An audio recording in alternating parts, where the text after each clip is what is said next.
Wednesday, my dude.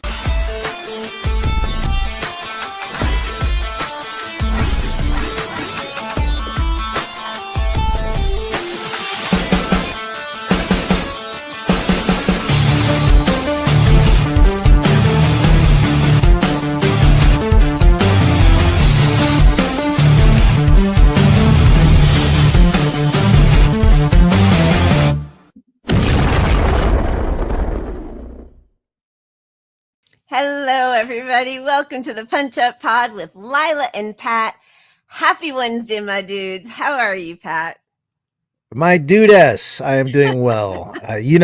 Thank you for doing a lot of the heavy lifting for the show today because I was scrambling to decap my apartment because I got a 24-hour notice that my landlord is coming over and I'm not supposed to have cats. But your landlord watches this show. One of our biggest fans. Sure. Can I just share that I normally drink local beers because they're just fresh and good, and we have a million great microbrews.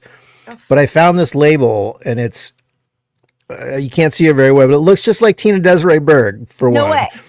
But it's the label is Cold War Karen. Oh. She wants to speak to your general. I like it. That's interesting. Funny. That's very funny. It's tasty too, funny. But it's an IPA also. Mm-hmm. It's just not local. Yes. Yep. It's California somewhere. It's California. That's local enough. Glendale. What's the alcohol by volume content? 6.8. I'm going to see my mom for a week. I'm actually leaving on a red eye tomorrow, in the midst of a government shutdown where we just don't even have air traffic controllers. So just what could go wrong? What could go wrong? Fucking crazy. That's crazy. But anyway, but I was trying to order food in advance and also want me like staples, like my coffee, creamer, whatever. And my wine that I love, that's 14.5% Pinot Noir, twist off top and cheap that they normally have there, they don't. So I had to like do a cross check and look up all these different wines, alcohol by volume, to make sure it got to that 14.5%, even if it was a brand I wasn't familiar with. But yeah, so 6.8 is really sweet. That's what my it's above average for a beer. That is true. That is true for a beer. Yeah. All right. Should we just jump in? I mean, I don't know. We do this every single time, and holy cow! Thanks, you guys. Everybody's so sweet. Yes, I will be as safe as I can be, sitting there looking out a window and just hoping. Like, there are no air traffic controllers at certain airports, because it's not just about your own airport. It's like the other planes that need to take off or get some communication or like what. Am I right that LA was one of the ones without air traffic controllers, right? Not LAX, but Burbank. I mean, I wish I were Burbank, flying out of Burbank. The other one. Gotcha. Not today, not tomorrow because of this, but Burbank's like sweet, it's closer, it's easy. But yeah, no air traffic controllers. And our brilliant Secretary of Transportation, who makes, Pete Buttigieg look good. So thanks for that. I was like, yeah, they're not getting paid. And so they don't have money. So probably they're driving Uber or picking up gig jobs. And they're thinking about how are they going to make their mortgage payment. So they aren't going to be focused on, even when they're there, if they come in, if they don't call in sick. And a lot of them are calling in sick because they've been told they're not going to get back pay. Even though they're essential, they're considered essential. So they legally have to work. I mean, that's how it works. So essential that, Reagan broke their strike, right? Yeah. So. Right. And I know, like for Burbank, they were handling it remotely.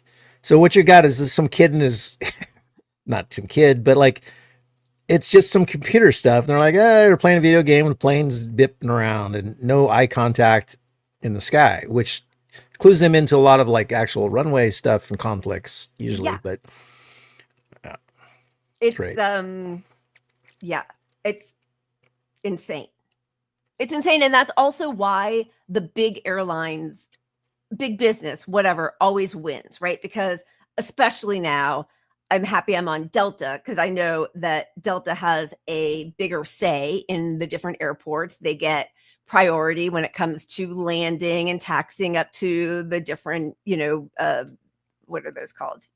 Gates. Yeah. And they will do as much as possible to make sure that, I mean, it's disgusting because basically what I'm saying, if I follow that through, is like, and fuck everybody else who's not on Delta. And that's not what I mean, but like, this is just insanity. Holly just said, was that today? Oh my God. Well, I know like 2 days ago, we had a helicopter land on the freeway here, crash on the freeway in Sacramento, right down the street from me. Were people, I mean, there were 3 injuries. I don't think anyone died. I saw the video of it too, but it was a medevac. Oh, geez. Just crashed, and it was all healthcare workers that, nurses and doctors and whatnot that got hurt. Wild. Yeah. And yes, this is true. They're already one of the most stressful jobs.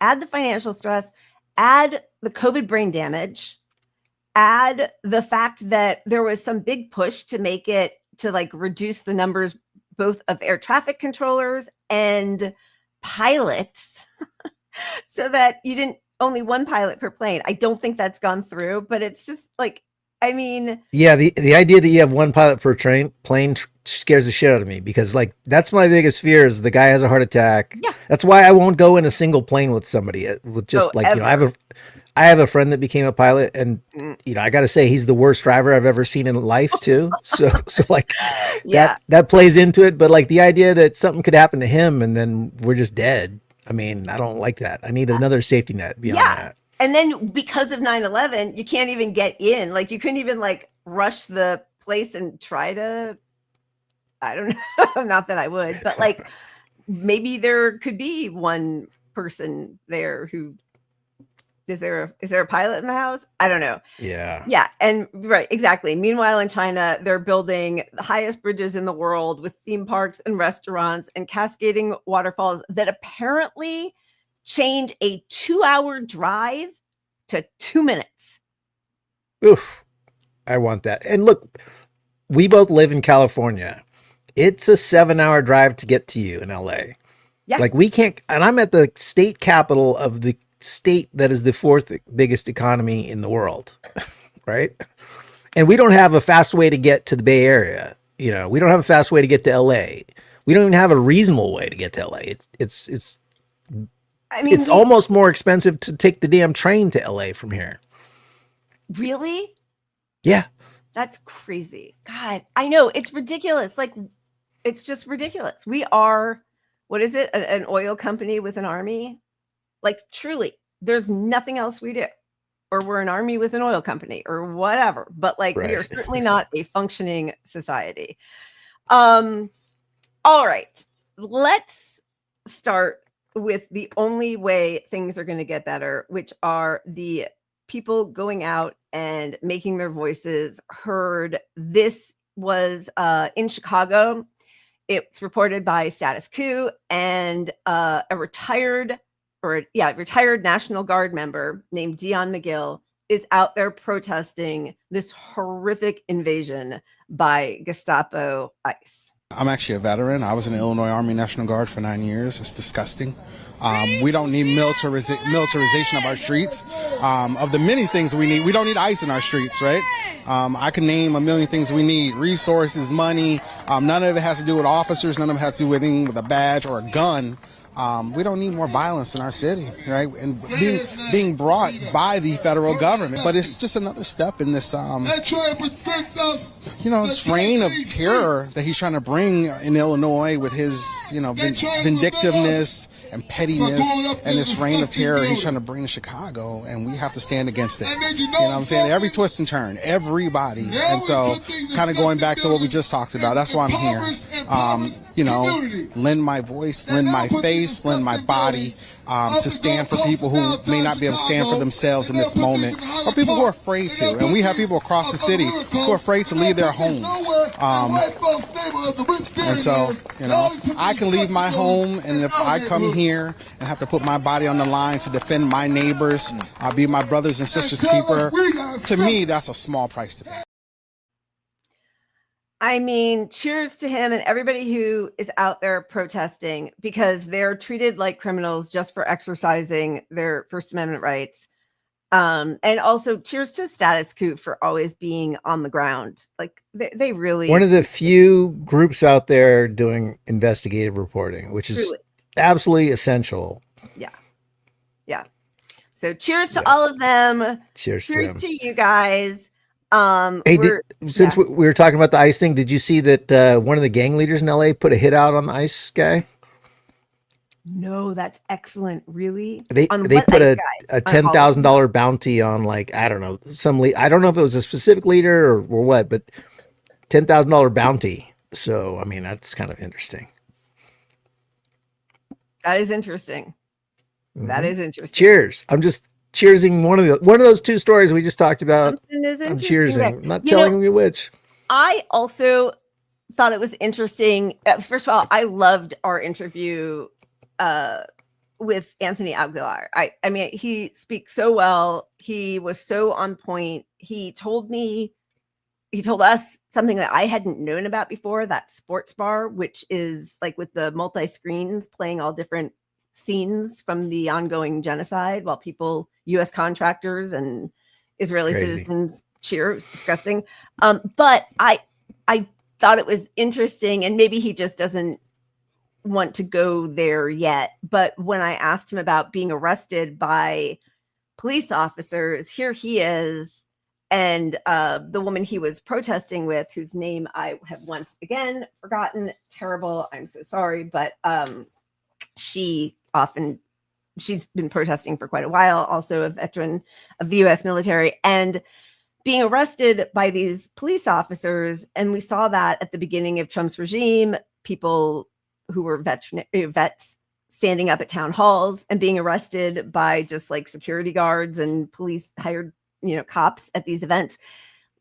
That it does feel like it would all be horrible, but like there was a thought, a fantasy, a hope, I don't know, it might be awful, but that the military, who has taken oaths to our Constitution, would stand up for the citizens in a way that cops clearly don't.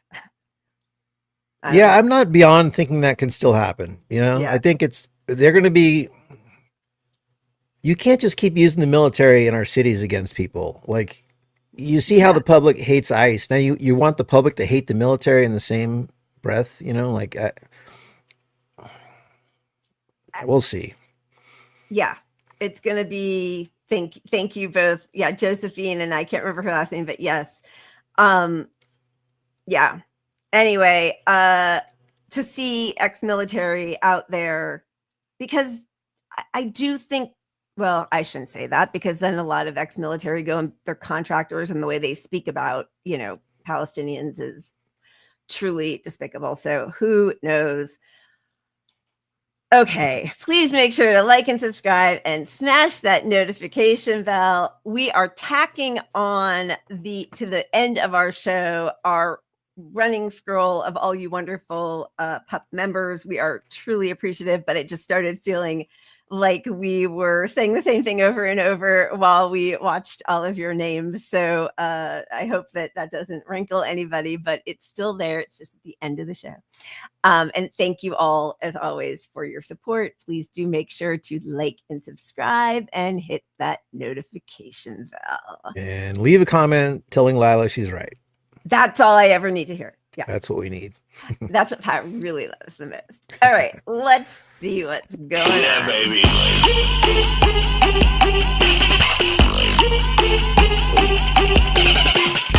Inject.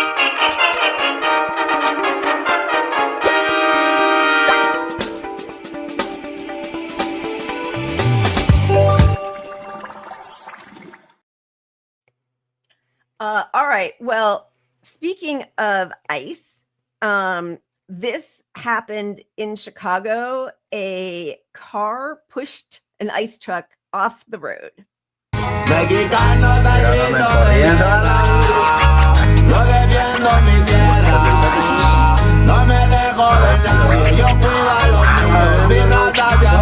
Mexicano, esa es mi bandera. Yo la levanto por donde quiera. Verde, blanco, rojo hasta que muera. El barrio prendido ya quemó afuera. Mexicano, esa es mi bandera. Yo la levanto por donde quiera. Verde, blanco, rojo hasta que muera. El barrio prendido ya quemó afuera. Bajémonos, Se fue. Ah, se trabó.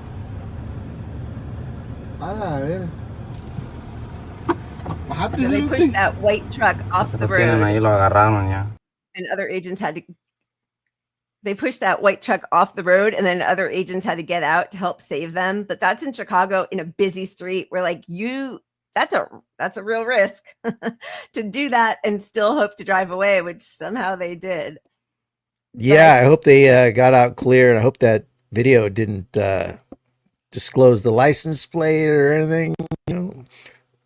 Yeah, I just worry for them, but I know I do too. I mean, I could barely make anything out, but people are fed up. It is truly an invasion in our cities. And you know, if we wanted to just do the ICE part now before we go into everything, let's go. I just want to, go back to the Apache helicopters that came into that Chicago, that like hovered over that building in Chicago and zip tied little kids, brought them out naked or in their underwear in the middle of the night for hours just to try to, you know, get some people who they say that they were after, but who the hell even knows.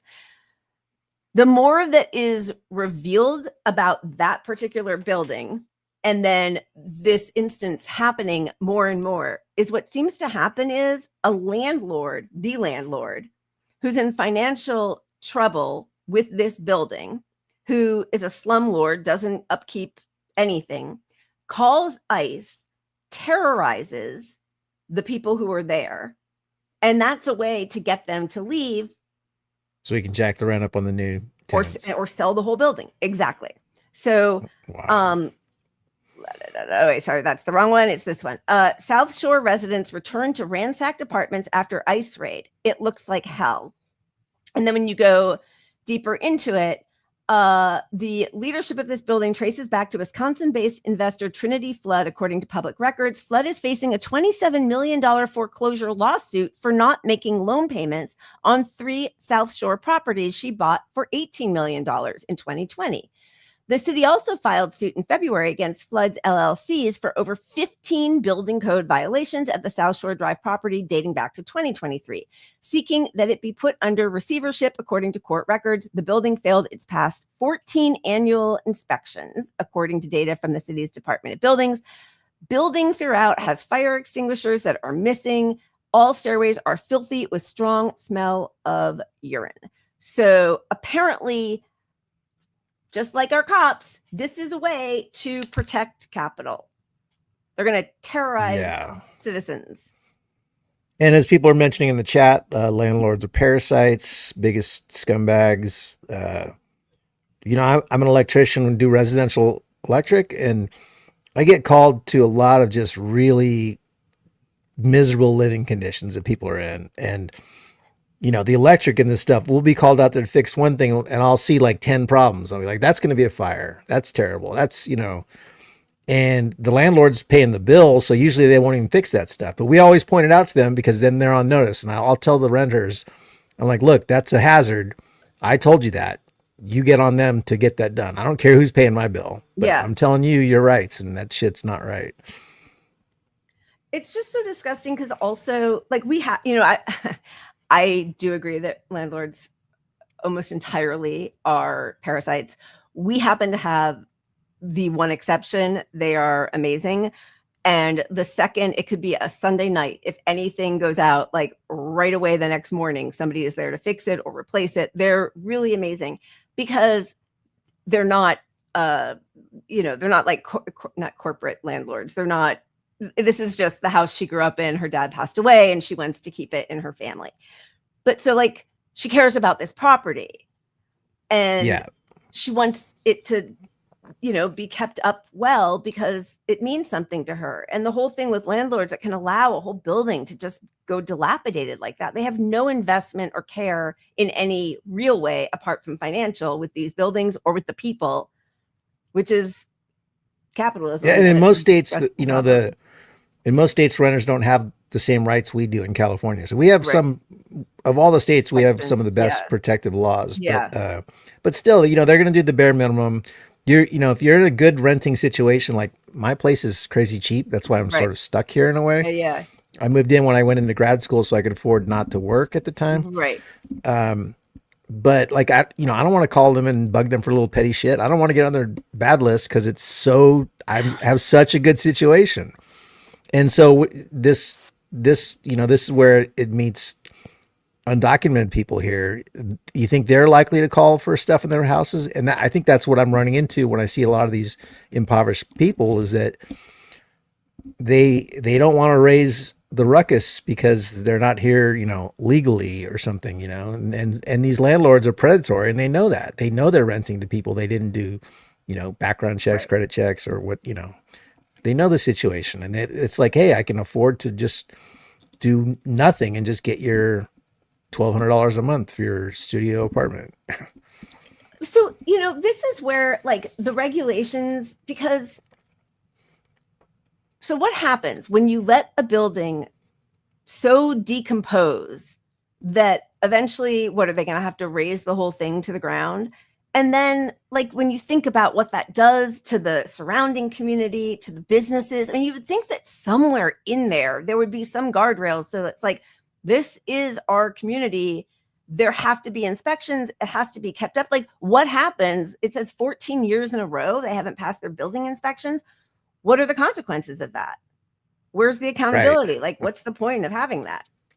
Yeah. I mean, and like I said, I'm seeing all these problems here in California that has the best, renters' rights in the nation almost. So like, imagine some of these states where it's just all protecting capital, they're really in trouble. They are truly. All right. So let's just, this was also like, this reminded me so much of the IDF. It's really small, so I'm sorry because you can't really see it, but I will just read it really quickly. This is in the New York Times. So, Freedom of Information law request.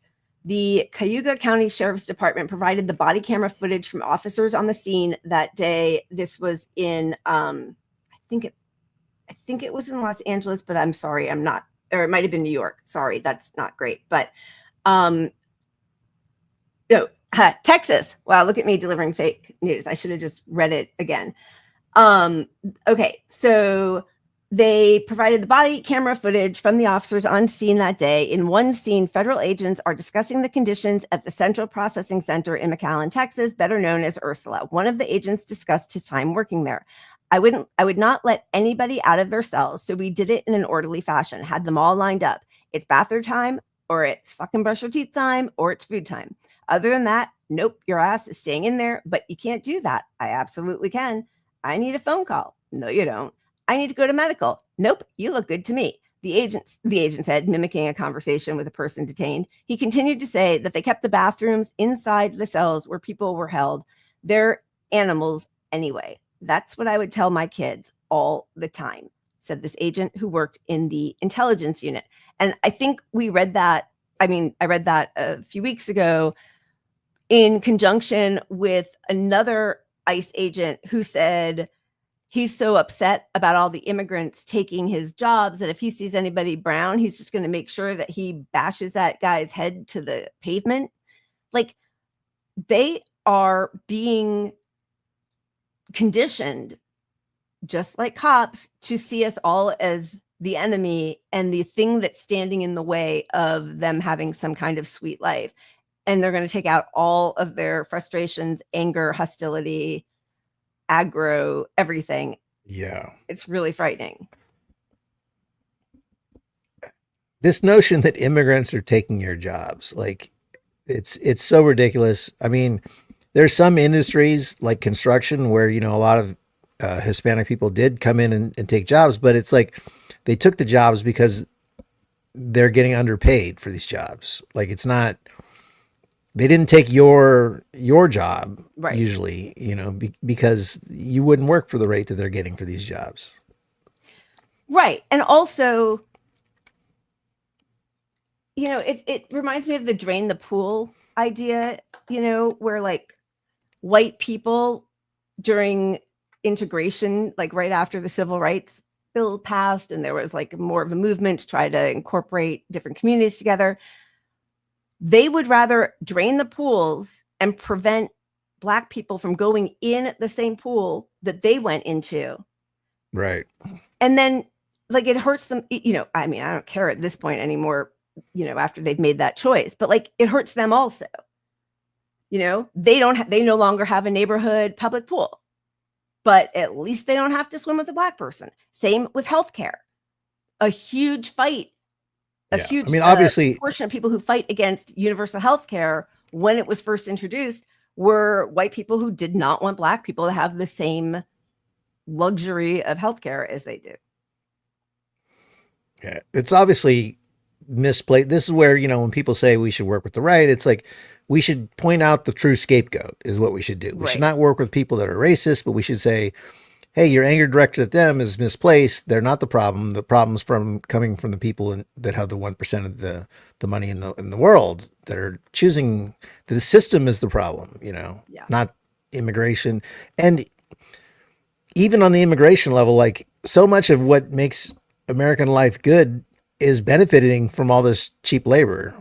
So, you're subsidizing all these industries because you're going to have to, because the workforce was immigrants. Yep. Well, okay. And so that's what I wanted to go back to that is why like Democrats have failed on this, messaging and policy so entirely, because it hurts everybody that there are people who work in the shadows for less money. Because the truth is, like, what that means is whole industries are dependent on treating people abominably. And that doesn't help. I mean, that like it's the opposite of a rising tide, right? Like if it were illegal to pay anybody less than $25 an hour, which is what it should be. Like if you cannot afford to pay your workers a living wage, you can't have a business. Like, why should you be able to own a business and other people have to live in poverty to subsidize your, desires? So by allowing this horrific immigration lack of policy that we have, where people are like, we destroy their cities, their countries, they are desperate for, both like to escape possible death, but also horrific economic conditions, and come here and are, I hear like privileged white libs say things like, well, they're happy to make it here. They would never make that there. Like, fuck you. Like, you just happen to be born in the US. And you know what? Pretty soon, that's not like, you're going to be one of the unlucky ones globally, if you aren't already. But like those conditions that businesses employ in order to be able to take advantage, exploit their workers, that destroys all of the working class. Of course. And they're often here because of things the U.S. has done to their countries. Our economic policies globally, climate change has forced a lot of people to immigrate. Yeah. I mean, we're attacking, we're blowing up boats with no... our policy in the world is we're the bad guys, if that's not clear by now with Israel, like people that just came on to learn about Israel and our place in that war need to do some history research. And, this is why they want to scrub all the textbooks and change how history is recorded about our place in the world, because we've been the bad guys this whole time. I mean, yeah. And Sana Said wrote a really good article in Rolling Stone yesterday, and it was a reference to is it Akkad, who wrote El Akkad, I think is his name, who wrote the book Someday Everyone Will Have Always Been Against This. And even though she admires that book, she was making the case that no, I mean, unfortunately, there will be huge groups of people in the West, especially, who, you know, they don't think it's a problem that we committed mass atrocities, not we, but, you know, that when white people came here, they just killed off Native Americans. You know, they justify the atrocities they perpetuate because they think that that's, you know, it's like manifest destiny, right? So there will be people who, even when the rest of the whole world is looking at us and Israel as absolute monsters, they still justify it, as we saw. I mean, yesterday, you know, we'll get into that, but geez, you know. Yeah. Well, it's all the clowns that need a scapegoat because something in their life is not right, you know. Yeah. And it's taught to them by their parents a lot of times too. But you know, we're seeing from all this ICE stuff how much communities rely on these workers. They're just a benefit to society anyway. They don't commit crimes. They pay taxes. Now they're not going to pay taxes. A lot less will. So now you're going to, and what are you going to, you want these people to be criminals? Well, you're creating the system that, you're putting the system in place that it's almost a self-fulfilling prophecy. You know, not that everyone, but like, if you're just trying to feed your family and you can't even go be a day worker at Home Depot anymore, and everybody's looking for you, the cops are looking for you, you know, like this whole, you're making them into, you're putting them in more dire situations, and dire situations are where crime happens for the most part. Yeah. And so, you know, I feel like that's what we do to, I mean, so many different communities within our own country. It's what we do to whole nations. Like, and it always comes back, you know? So like, yes, people who teach hate and resentment like that, it's, I'm not making an excuse for them, but I also feel like a lot of people really do have miserable lives. And as you said, they're being taught to, you know, punch down instead of looking at the CEO class who constructed the system this way. Like, we should not all have to fight over the crumbs. And, you know, one industry that has a lot of immigrants is daycare, right? So daycare is facing a severe shortage here. Yep. And it's already like, you know, people are making the decision to stay home with their kid because daycare is so expensive. Well, now what? You know, now that's more expensive for everybody. So what's the benefit? Yeah. It really is just a selfish, self-destructive way of living. But all right, just to whip through a couple more of these, because we do have a lot to get to, but this is a crazy admission. ICE admits that up to 50% of arrests in its Chicago raids are collateral. I mean, how is this allowed? These mass arrests, like, you know, that's the thing. Like, there's like 8 different things. If Democrats were serious about Trump being a fascist, which he is, this whole administration has escalated, accelerated, you know, way beyond what I thought would happen this quickly. People are disgusted. They are terrified. The prices aren't coming down. The tariffs are manic and chaotic. Nobody knows what to do with it. We don't make anything here except for AI data centers, which is going to be a huge bubble because nobody even likes the slop that comes out of AI, and it's stealing all of our water and our electricity, and all of those prices are going up. Like, everything is a disaster. Democrats should file articles of impeachment. There are so many laws that the Trump administration is breaking. There's so many judges' rulings that they are disregarding.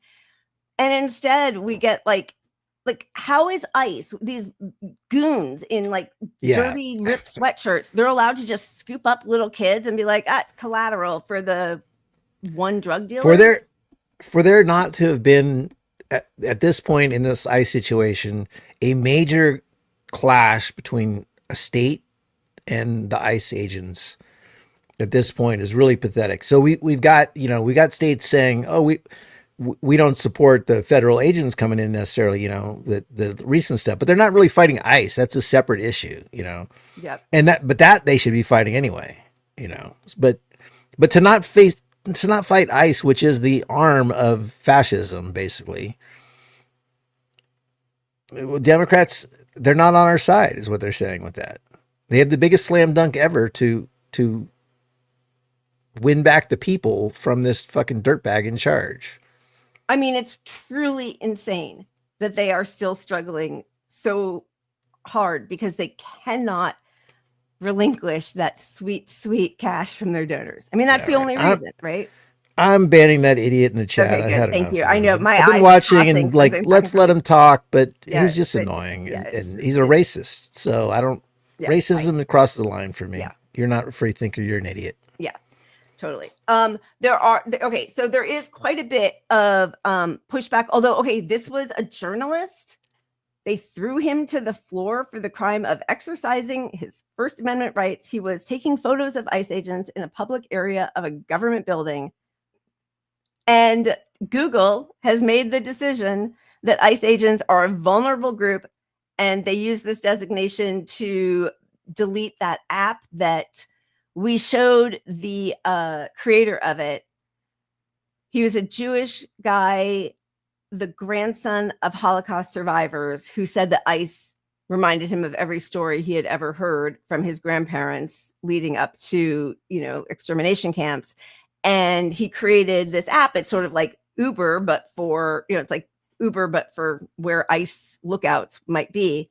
And now Google is designating ICE a protected group. So and by the way, like that app wasn't like, and go out and kill them. It was like, this is a checkpoint. It wasn't like terrorism against them. It was knowledge that we stay should away from these guys. Don't go blow them up. Stay the fuck away from these guys. Or maybe you love them and you want to give them applause. And this is the same Google that on Google Maps lets you point out where cops are as far as giving you tickets on the freeway.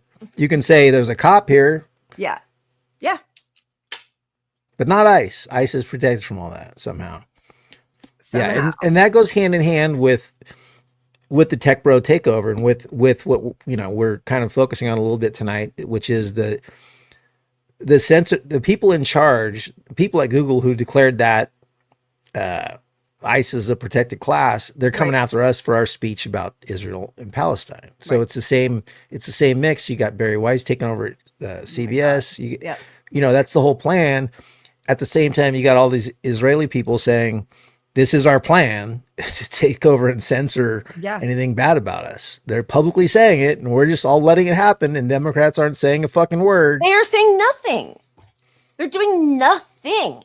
All right, we should really get into it because it's getting actually okay. Stephen Miller, who, this was his response about ICE. He's had a few big hits recently. His response when asked on CNN about Trump administration defying judges' orders. This is what he said initially. You've called the district judge's ruling blocking the deployment of National Guard in Oregon legal insurrection. Does the administration still plan to abide by that ruling? Well, the administration filed an appeal this morning with the Ninth Circuit. I would note the administration won an identical case in the Ninth Circuit just a few months ago with respect to the federalizing of the California National Guard. Under Title 10 of the U.S. Code, the president has plenary authority. Stephen?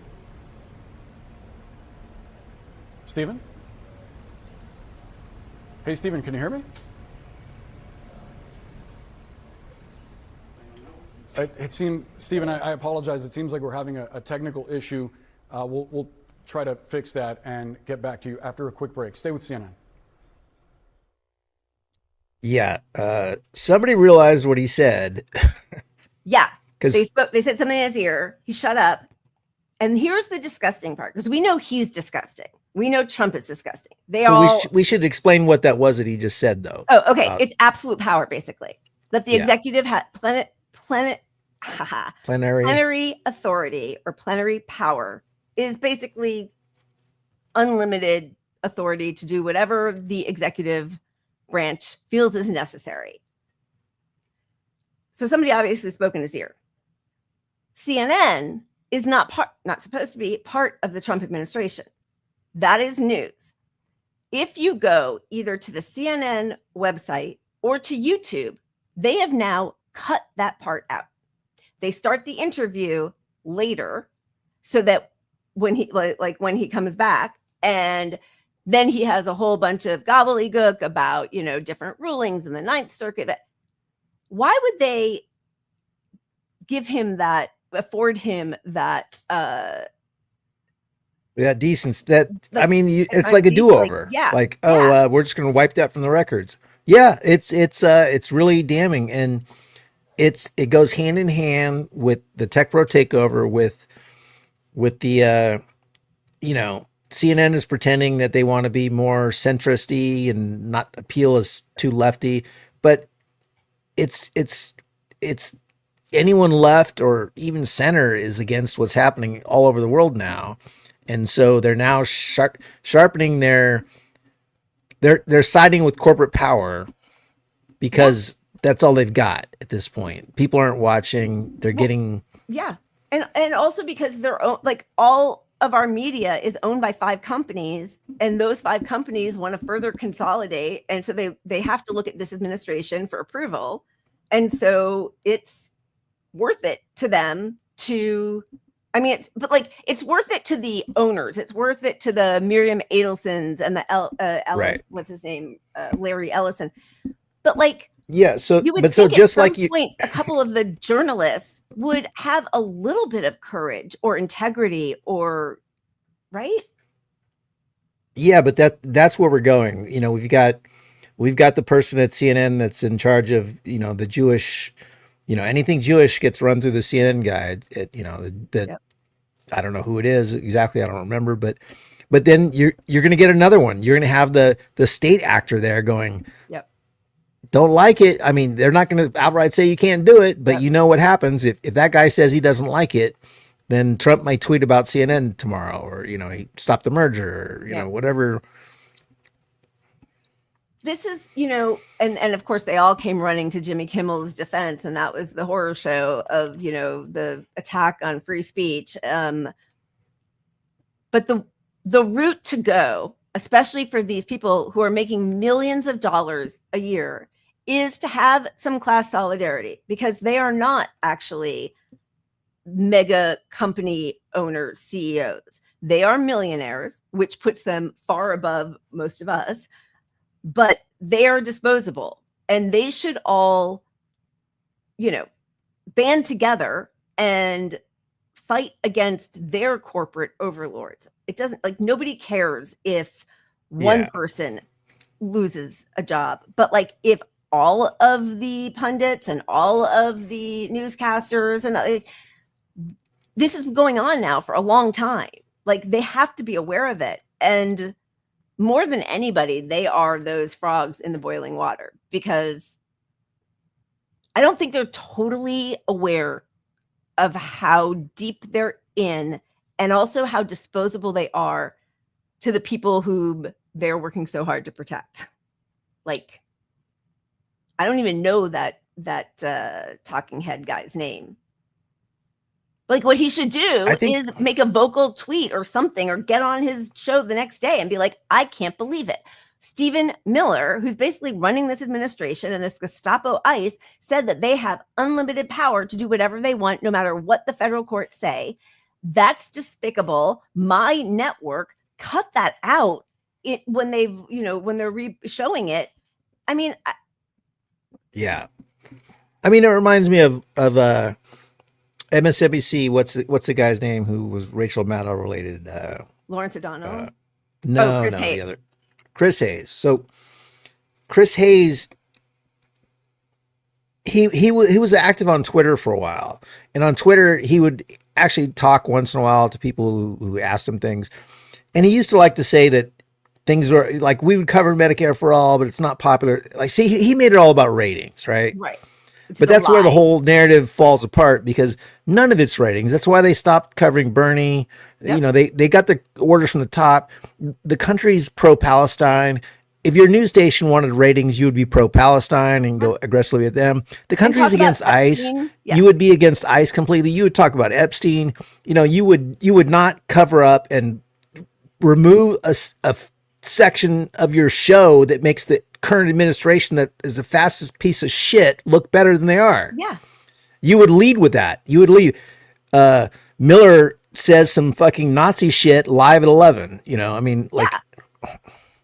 If you cared about any of this, I mean, it's just, it's insane to me that the people who actually have the microphones, like, how much money do you need? I guess that's always, but, you know, just not only to blame the media, this is this is our ruckus party of opposition. Stephen, AOC is you're her favorite target apparently on Instagram. Check this out. He looks like he is angry about the fact that he's 4'10", and he looks like he is so mad that he is 4'10", that he's taking that anger out at any other population possible.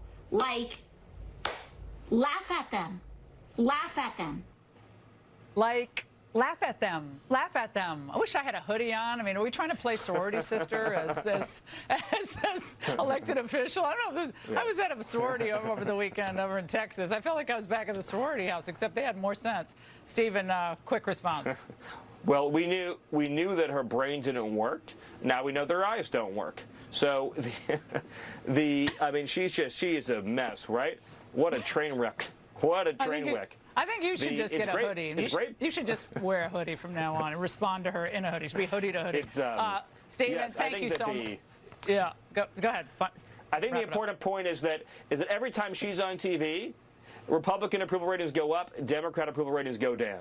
That lady is a walking nightmare. You're about, I know you for 20 years. You're about 5'10", 11. About 5'10", yes. So 4'10". Yes. I don't know what she can't say. All right, Stephen, thank you very much. And how disgusting is it? Like, yeah. Like, what is she doing? First of all, there are like she's making fun of people's physical appearances. Like that's something that's in. Sorry, go ahead. Yeah. Go ahead. Well, that's the biggest problem, obviously, with this. You know, like we're not supposed to do that. I mean, it's not that we're so woke. It's just like you got a lot of short men that want to be Democrats, and here you are. That's what you're going after in the face of all this fascism. Is like now, if you want to say he's got a little short man complex or something, maybe keep it at that. But like that's even too much, right? But because you have to describe how he got to where he was, and it doesn't necessarily mean all short people have this short man complex. But she's not doing any of that. She's just like going for the low hanging fruit, but then on the other side, they're having this talk about hoodies, and all I can think of is fucking KKK hoodie with that guy. That's all I can think of is like, ha ha ha, it's out in the open. We're Nazis with the hoodies and KKK shit. I mean, well, yeah, except it was more like, oh, she's brown. No, I get it. And I know, but it's like, I don't know. I can't imagine any other attribute that she would feel so comfortable talking about that way. Like, it's so despicable. Like, what's she gonna say the next time she talks to Robert Reich, right? Like, or anybody. Like, it's just gross. And there's actual policy that is destroying people's lives, and you're gonna talk about how he's short or bald, or what? What is your problem? It's just lib shit. Trump's fat. This guy's short. The other guy has a lisp. But oh my God. It shows that you're as ableist as anyone. Like, here you are, and in the face of all the severe shit going on, it makes you as unserious as possible when this is the tone you're taking with these people. And in the face of all that fascism from these guys who are deliberately being ableist, you're only enabling that. Yeah. By throwing it around like that's a weapon because somebody is short. It means something. Right. Without educating the public on what he is doing that's actually wrong. You can get rid of all the immigrants in this country, and you US born American citizens still won't have health care or a living wage or free public college. Like, you still won't get any of that. It's not magically going to appear. Nobody is doing that for you. They are scapegoating whole segments of our population. And that's the problem. But like, why wouldn't she say that? Instead, she does this silly thing like what she did with Rubio. It's what she did with Elon Musk. She's just so deeply unserious and not up to the task of fighting against this fascism at all.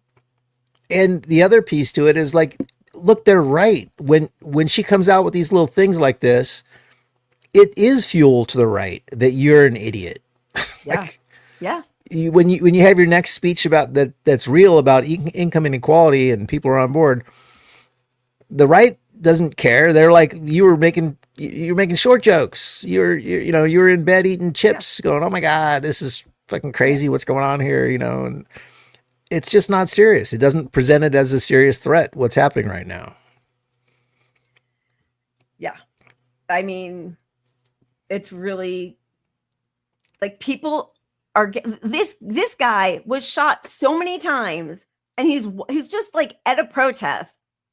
What could he possibly have been doing? And this was also status quo, actually. And this was in Illinois. But like, people are getting shot at with less lethals that we know can actually be lethal for the crime of exercising their First Amendment rights. I would have taken the shirt off. All right, who's got a new shirt? Holy. Look at his back.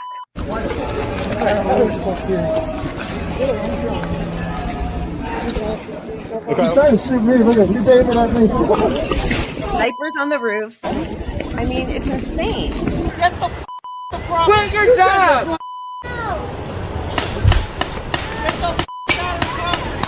What you're doing is wrong! Fuck you! You're a fucking waste! Die! You're a fucking waste! Get out of here!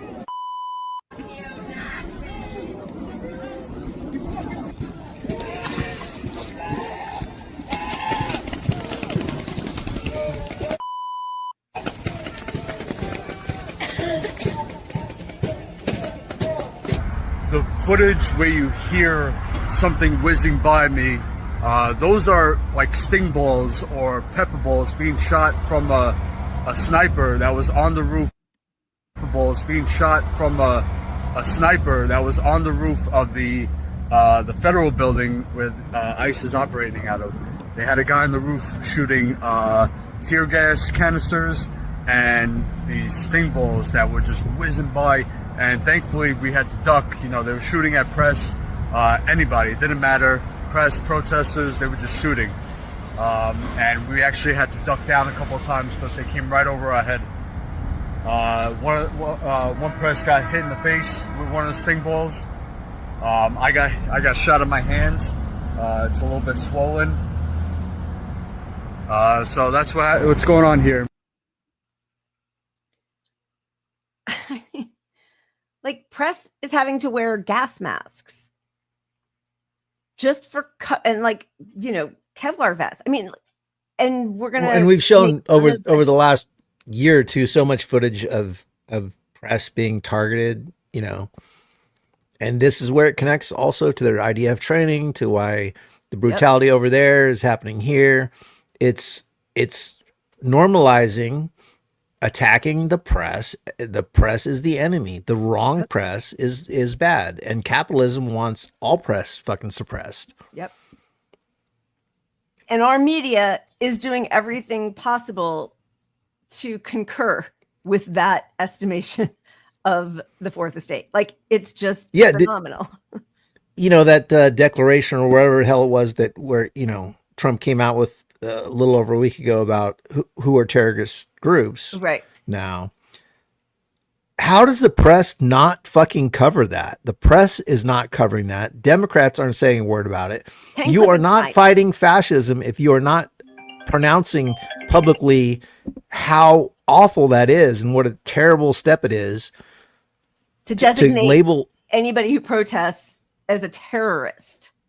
we can't get Democrats to defend us on that.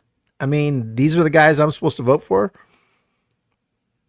I don't think not one of them has said anything about those designations. And it might be because, their good friend Joe made similar declarations in 2021. Their good friend Biden and Obama increased ICE's, budget by 3,600%. I mean, they're all in this together. And really, they all know the political climate is such that they're going to be less safe. So they want as much protection, personal safety, while they aid capital against us. I mean, that's really it. Like, it is absolute class solidarity. And they clearly do not care at all. Like, we're still hearing, online from the libs who blame people who didn't vote for genocide that now we have Trump. Instead of blaming the people in power for funding, arming, and providing cover for genocide. They're going to fight. They're going to the lack of political understanding, it just makes it's not even worth it to have these conversations with some people. It's so frustrating, their sort of simple view of the world. Democrats lined this up. What we're suffering now from this truly fascist regime, I truly believe that.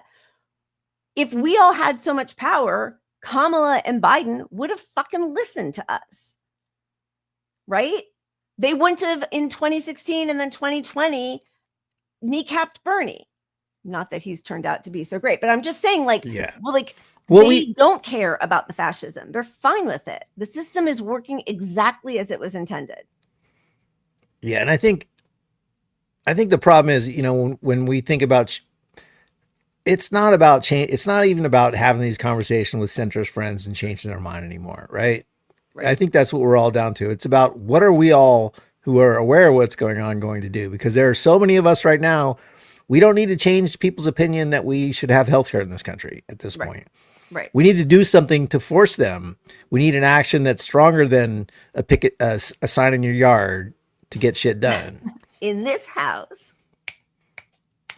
So I mean, to them, it's just winning elections, and the people that are safe, that are well off, have their house, have their cars, have their job, they're not even think they are. One illness and they could lose that house in a heartbeat and be just with us. They'd be in our camp right now. Yep. So, but convincing them that is not worth the effort relative to putting your effort into some sort of action that shuts down some capitalist venture, because that's how we get attention at this point. It is truly, I mean, it's that or Luigi. So, all right. I think we've done it on ICE. We have a lot of Pam Bondi Republican stuff to get to. So should we spin? Good old Pam Bondi. I enjoyed watching that. Although I'll save the commentary for the Pam Bondi. Let's inject some shit or watch some dogs and cats or something. I'm calling my We need a break. Audible. I definitely need a refill. So give me 1 second. Okay. Yeah, baby. Good work, Karen, number 2.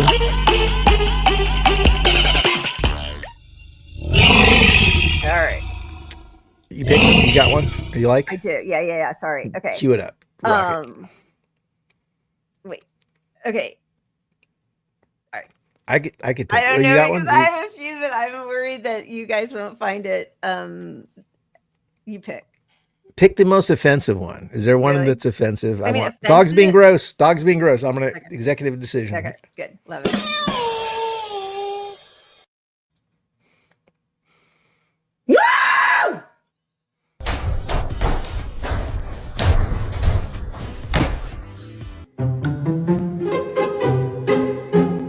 What is in your mouth? Put that down. Put it down, please. That's a rat. That's a rat. Oh my God. Oh, sweetie. Oh, we got a bit of a problem. You got a snake in our house? Get out. No.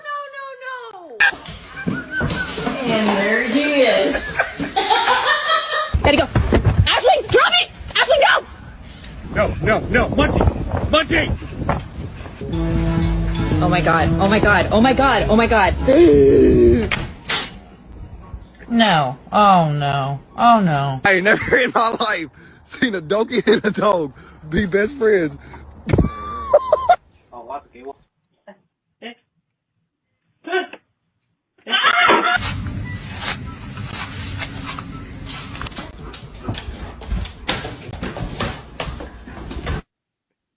Nine. Bravi.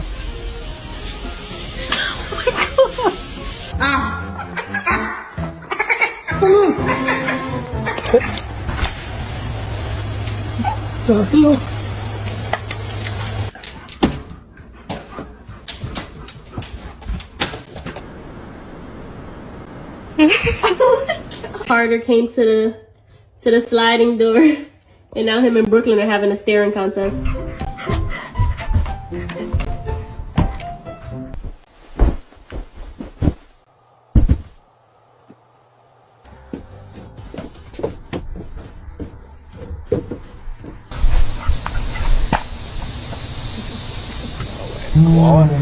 crazy.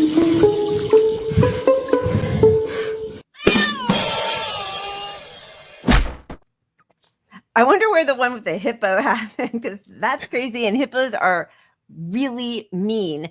That makes me think that might have been AI at the end there. I don't know, but you never know. You got to watch it with these animal ones now, because people are putting out the cutest videos, and you're like, yeah, fake. All right, it could all. But be that did AI. remind me. My outdoor cat leaves me gifts all the time. He's such a murderer. He's a terrible bastard. But he dropped a mouse in a while back, and it just sat there, and then it scurried off because it was alive. It fake dead. Oh. Ran under my dresser, and it took like 2 or 3 hours. No. No. But I built like a funnel exit to the doorway so the mouse could get out. And I have footage of it, and you see the mouse like finally get out. Ladies. He finally gets to the doorsteps, and he steps on the doorway, and he's like, and gone. He was like one of those field mouse that had the big curly ears. He's like the cutest ones. Yeah, in cartoons, it's cute. But usually it's a carcass I get. So yeah. Oof, I can't. Anyway, Josh sent that to me, so that was oh, good job. Good job. He likes the ones where people like almost get hurt, or those sorts of things, and I sometimes can laugh at them if I've had a few glasses of wine. Okay, let's get into Pam Bondi. What a train wreck.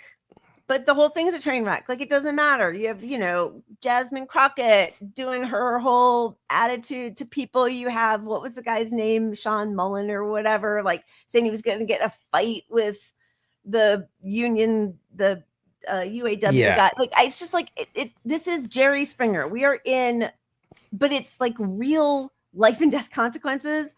And we have to deal with people who are just despicable on every level. And that is bipartisan, as we're about to see. Yeah, go ahead.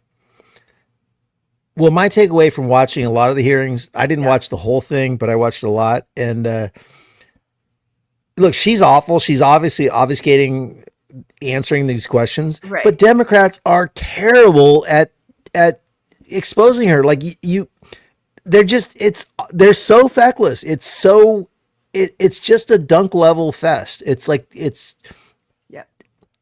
you're not going after her in the way you should. Like when the right watches all these videos of Bondi in Congress, they think she won this thing. Yeah, sure.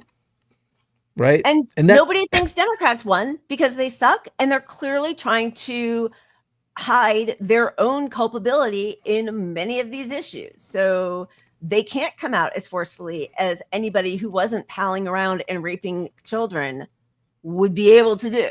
Right. Right. And she's several times turned it against them and said, well, you did this and you're the guy who did this. So you're going to tell me this when you did that. And that's where we're at now. That is where we're at. All right. So this is with Senator Dick Durbin. They are talking about Epstein because there's one new member of Congress Adelita Grijalva, who they are not confirming because of the government shutdown, even though they absolutely could. She would be the deciding vote on to release the Epstein files. But let's face it, Democrats don't really want to release those Epstein files anyway, because as we see, many of them would be indicted along with their Republican friends across the aisle. So here she is with Dick Durbin. You know, Senator Durbin, I find it very interesting that you refused repeated Republican requests to release the Epstein flight logs in 2023 and 2024. You fought that. Did you take money from Reid Hoffman, campaign donations, who was a huge Epstein friend? Why did you fight for years? Why did you fight to not disclose the flight logs, Senator Durbin?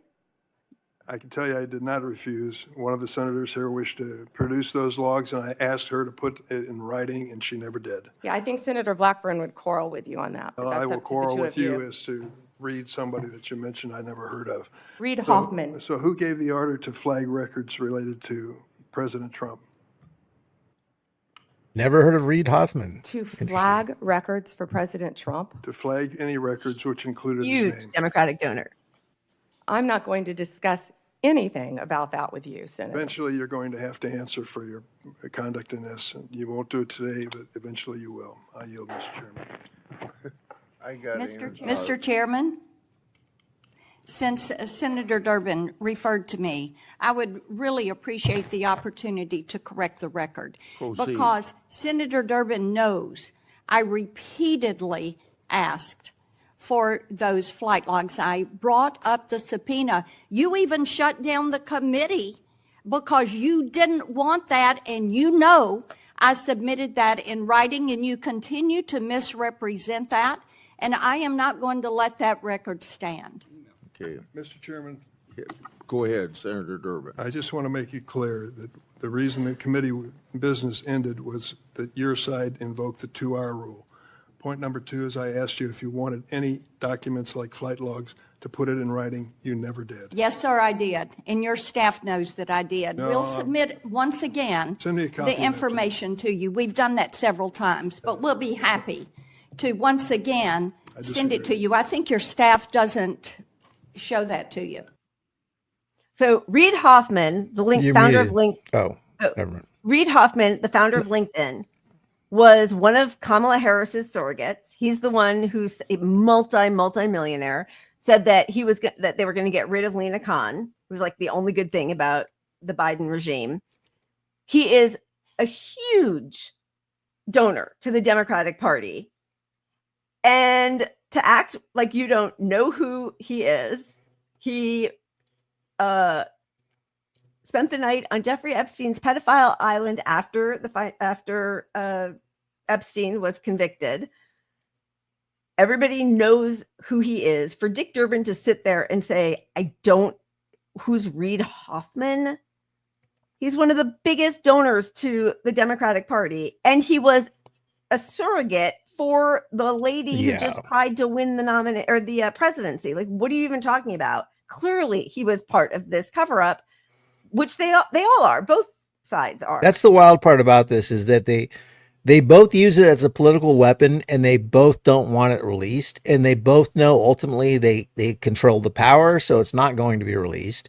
Yep. Maybe something comes out, but it's going to take an act of God to make it happen, because both the donors to both parties are guilty as fuck here.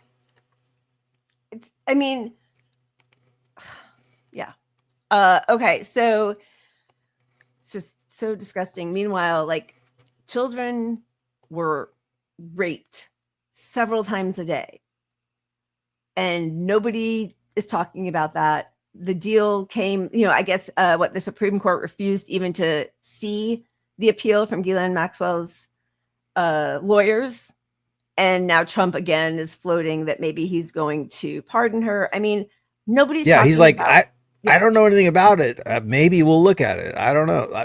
Who is that? Ghislaine? Epstein? What? Who? I don't know. We'll see. We should look into it, though.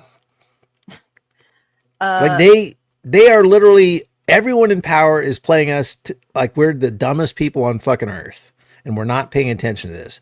And they can only do that because the media sort of plays that spin. You know, if the media was covering this honestly, the media would be saying, isn't it a shame that both Democrats and Republicans are covering up the Epstein files? Both parties are doing it. Both parties. Both parties are doing it. Heads of state, world leaders, the wealthiest people in the world, the whole ruling elite is compromised by the video that this Mossad CIA agent has on all of them or their friends. And that's a problem because they no longer make decisions that have anything to do with the people they're supposed to be representing, because they're all trying to cover for each other's despicable acts. And that's a problem. They could bring down, like, where are those intrepid reporters with a microphone? And there have been, I mean, you know, there's what Julie K. Brown down in Miami has done wonderful work, but like the people in power who could do something are all compromised. So it works. I mean, this whole, you know, the whole thing works. And now instead of having Epstein, they're going to have all of our, you know, biometric data. But we've gotten to the point where if you do the incredible investigative journalist to blow the lid off something, the press is still going to not cover it. Everyone's going to pretend it didn't happen. Yep. Whatever you reveal, they're just going to, it's not going to be a story on the news. So it didn't happen is kind of where we're at now. It actually, I mean, look at this, the Flint stuff. I mean, you know, we were just covering status quo and Justin, like, I mean, not Justin, but, Jesus Christ. Jordan Sheridan. Jordan, Sorry, thank my you. brain just Jordan. left me. Yeah, mine left too because I was looking at Justin's comment and I was like, Justin. Yeah. But look, I mean, look, they cracked the seal on all this. They cracked the case on all this. You know, what's still going on in Flint, and the media doesn't want to cover any of it. Like it's out there. Because they are all complicit. I mean, and also what that means is we actually don't have a democracy. Like, I know we all know that anyway, because of what happens when it comes time to, you know, the nominations and the, wow, my brain has completely left. I just saw Josh say that first pitch to Dodgers, and I'm like, don't anybody say anything. But like, game over. Sorry. Clearly, when people don't have the knowledge about what's happening, you cannot then, even if the rest of our democracy were intact and like it truly were one person, one vote, and you know the DNC didn't shut down primaries and you know all of that stuff, because we don't have a fourth estate. There are so many people who don't understand what's happening. And then also the other thing that you just said, like, it's going to come out just the way, like, you know, we know some of the people who have either been convicted or indicted for sexual abuse, assault, rape. Yeah. And you hire a PR person, and a few years later, they make a good movie and everybody's fine with it. And that's horrific. What does make me think about what Sana Said wrote in Rolling Stone, which is like, people are going to look at this genocide and there will be whole segments of the population who will say it was worth it.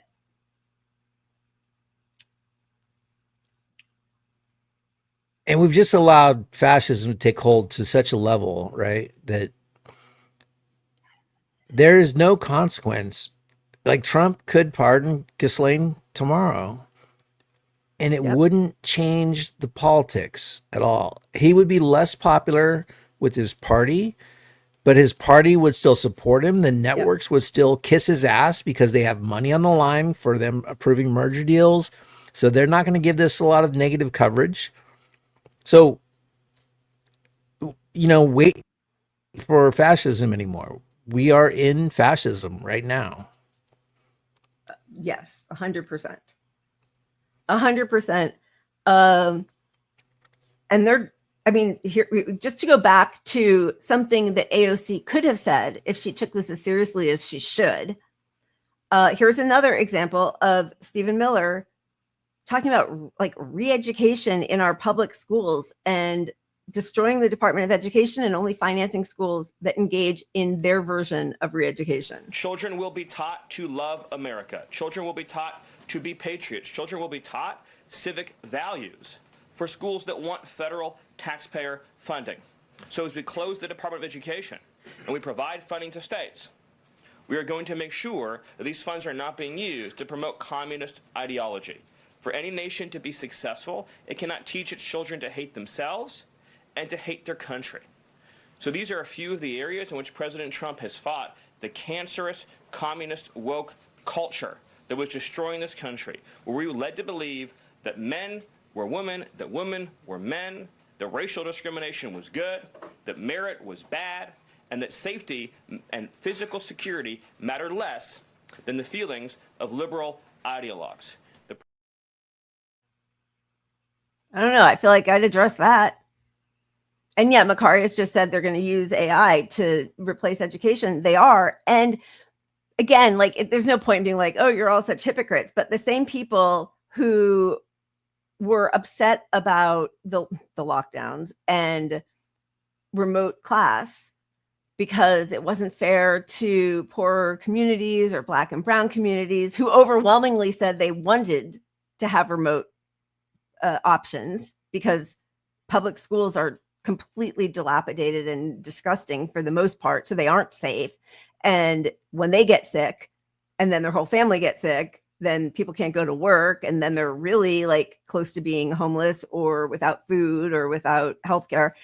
But now there is a push for online AI teaching. Get rid of all those nasty teachers and their unions. Yeah. And it's not hard to connect the dots that none of this is about what's good for us. But as far as connecting the dots, you can directly track who was the biggest contributor to both parties in this last election. AI and the tech bros put all their money into both parties, right? So they're behind this change, you know. And you get the Republican out of office and Democrats take over. Yeah, it's going to be a little lefty-ish, not left. You're going to drop the whole anti-racist stuff from the teaching, but you're not going to teach. You're still going to teach communism is bad. Communists hate America. They're going to love to keep that part in. Yep. You know, and you couldn't even define communism if they tried. It's just all sloganeering, and it's because there's no ideological consistency except do what we say and don't disrupt our plan to take to hoard as much as we can, right? Yeah. Not to get off track here too much. Yeah. Oh, but cheers, too. Yeah. Appreciate you. On glass too. Beer two of Cold War Karen again. I love it. Shout out to Cold War Karen. I wish you could see it, but she's green and green screen is killing me here. I know. But I was going to say, I went, I was changing an electrical panel for this woman's house. She just bought a new house the other day. Oh, and nice. I'm kidding. I'm joking. Yeah, it must be nice. Actually, she's making all her money off of OnlyFans stuff. So man, do they need? Or I'm not even going to say all the like gross stuff about myself. That I'd be like, but come on, there's gotta be some like fan base. So when you talk about why I wear a mask all the time when I'm working, we were in and out of her house all the time. No, not because of OnlyFans. STDs are not airborne. Just saying, as far as I know. But we're going in and out because we're done with the panel. Now we need to label the electrical panel with which circuits control which things. So we're in and out of her house back and forth. And she says, hey, watch out. My roommate's sick, you know? And hey, these people don't understand the air is what matters. Like you don't have to cough on me if I'm in a room with you and you're sick. Like you've been spreading your germs everywhere this whole time. So we actually got her a mask, which was kind of impressive, but that doesn't make the air around everybody safe still. Right. So I'm just saying, wear a mask and don't invite people into your house if you're sick. Let them know you're sick before you're in their house, for fuck's sake. Cheers, Macarius. Thank you. Yes, they do absolutely plan to use AI to replace education. It's disgusting. We're not really covering COVID today, but there is the Novavax Finder is up and running. We used it last week to get our Novavax, and it seems really to be working pretty well. I knew of a few places that had it that weren't yet listed, but for the most part, it was doing a really good job. And thank you to the Runs too for reminding me to remind everybody, if you're looking for it, there is a Novavax Finder website. And the other thing is the new shot is, of course, they're saying, helping to it's effective against like the serious acute phase. But God, that the one good turn, I think he's like a minister in the UK. Is he? I know him on Twitter. I had no idea he was a minister though. Or I think he does something in the church. Mm-hmm. But he's really good on COVID. He's not great on some more kind of lib policy stuff, but on COVID, he's great. And it was just a thread of 15 or 20 different cancers that are spiking now. And amongst the working class, which is in this, it was like, I think 25 to 65. So younger people where these cancers wouldn't normally be present. Bladder, kidney, colon, GI, throat, lung. I mean, Hodgkin's disease, like all of these different cancers, because COVID affects the cells that would normally fight the cancers. Like we are just and we still have a public health that only looks at the acute phase of COVID.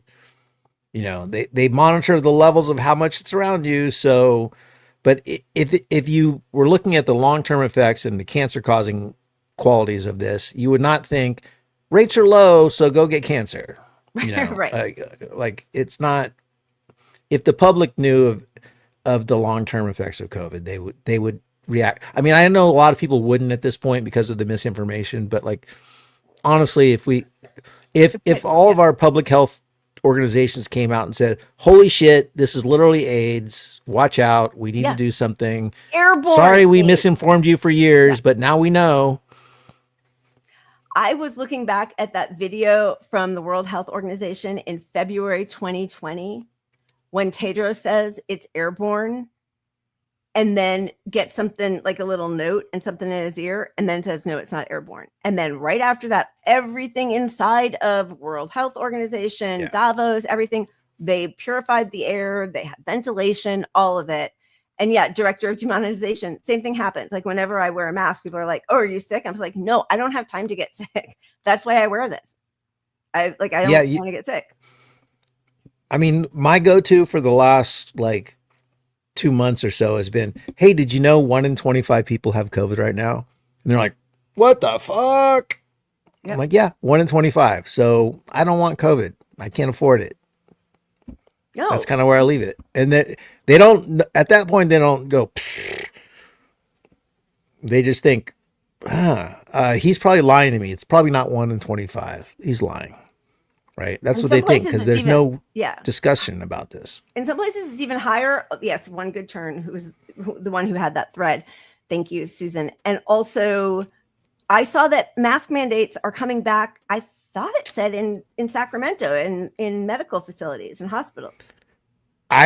So I'll have to look at that. I saw that in California, a lot of counties agreed to do it, but I didn't see Sacramento, so maybe I missed it. Okay. But I'm just warning you, but I'm about to block you, Josh. Seriously, I don't want to hear a single thing about this game. Please. Okay, sorry. But it should be a wake-up call to anyone that any hospital is actually putting out the word that holy shit, because they're all bought and paid for at this point anyway. Yes. And it's in their interest for everyone to get goddamn COVID because they're making money, so, when when counties do decide, hey, we need to bring masking back to hospitals, that means it's fucking everywhere around town and they're getting overloaded and they don't have the means to keep up anymore. That's the only thing that drives masks in hospitals at this point, lagging unfortunately. indicator, right? Like everybody's already got it now, and now we're going to put a mask on. It's like squeezing toothpaste back into the tube. Like, why? You should always, the way you scrub in, wear a mask in a hospital for sure. In a hospital, and the shitty thing about the mask mandates even is they still will take the baggy blue masks, which we know are just barely effective. I mean, they're better than nothing, but like to not just give out N94s or N95s at this point is criminal. Like if you think the risk is there, don't at the front desk give out baggy blues because they're way less effective than an N94 or 95. I don't know why we're seeing any pictures of that anymore at all since 2020. But that's what the hospital people wear. I know. When they get the mandates, they wear the baggy blues, which suck. So it's like, I know. It's just a big reminder to me with COVID that like we have a long way to go. The left and centrists all accepted a fucking pandemic and didn't do shit about it. So like, it's depressing to me. I mean, it's just like it is really depressing. It's really depressing, and yeah, the left especially, and the belief science Democrats who, you know, I do think that's the only reason that Biden won, in addition to all the Dems like dropping out. But pretty depressing. Okay, we have so much to cover. So should we spin and move on? Do we have any more stuff to talk about with? I am always all for spinning. Oops, where are we at? All right, there we go. All right, joy, bring me some joy. Yeah, baby. I need Do I win a free beer? Pat gets a free beer. I think, you know what? It's an audible night, so I'm just pouring myself another glass, no matter what. Are you? All right, we got some wholesome. All right, it's Pepe's become kind of a symbol.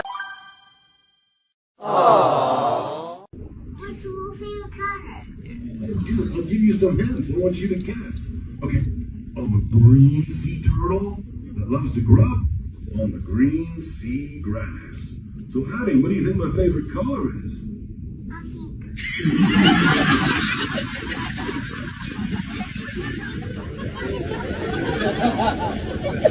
I'll give you one more hint. Okay, Hattie, all of my offspring are green. What do you think my favorite color is?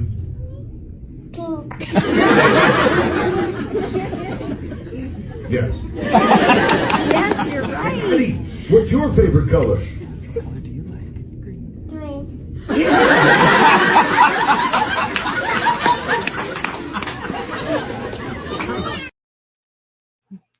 That was very cute. I love it. Awesome. I love it. All right. We should probably talk about the fact that yesterday was. Oh yeah, go ahead. Oh, are we jumping into Bari Weiss or? Oh no, yesterday was 9. I know. Never like, forget. so much. We never still have forget. Some, let's never forget today. Let's go. Yeah, let's go. Yeah. So yesterday was the 2-year anniversary of the only bad thing that's ever happened between Israel and Palestinians. I mean, I can't believe that this is how things are still being phrased, but anyway, lots of commemorations. I didn't watch any of them, more concerned, as I think probably everybody here is, about the human toll of these last 2 years of genocide against Palestinians. In Gaza, killed or injured 236,505 people. 10% of Gaza's population has been affected.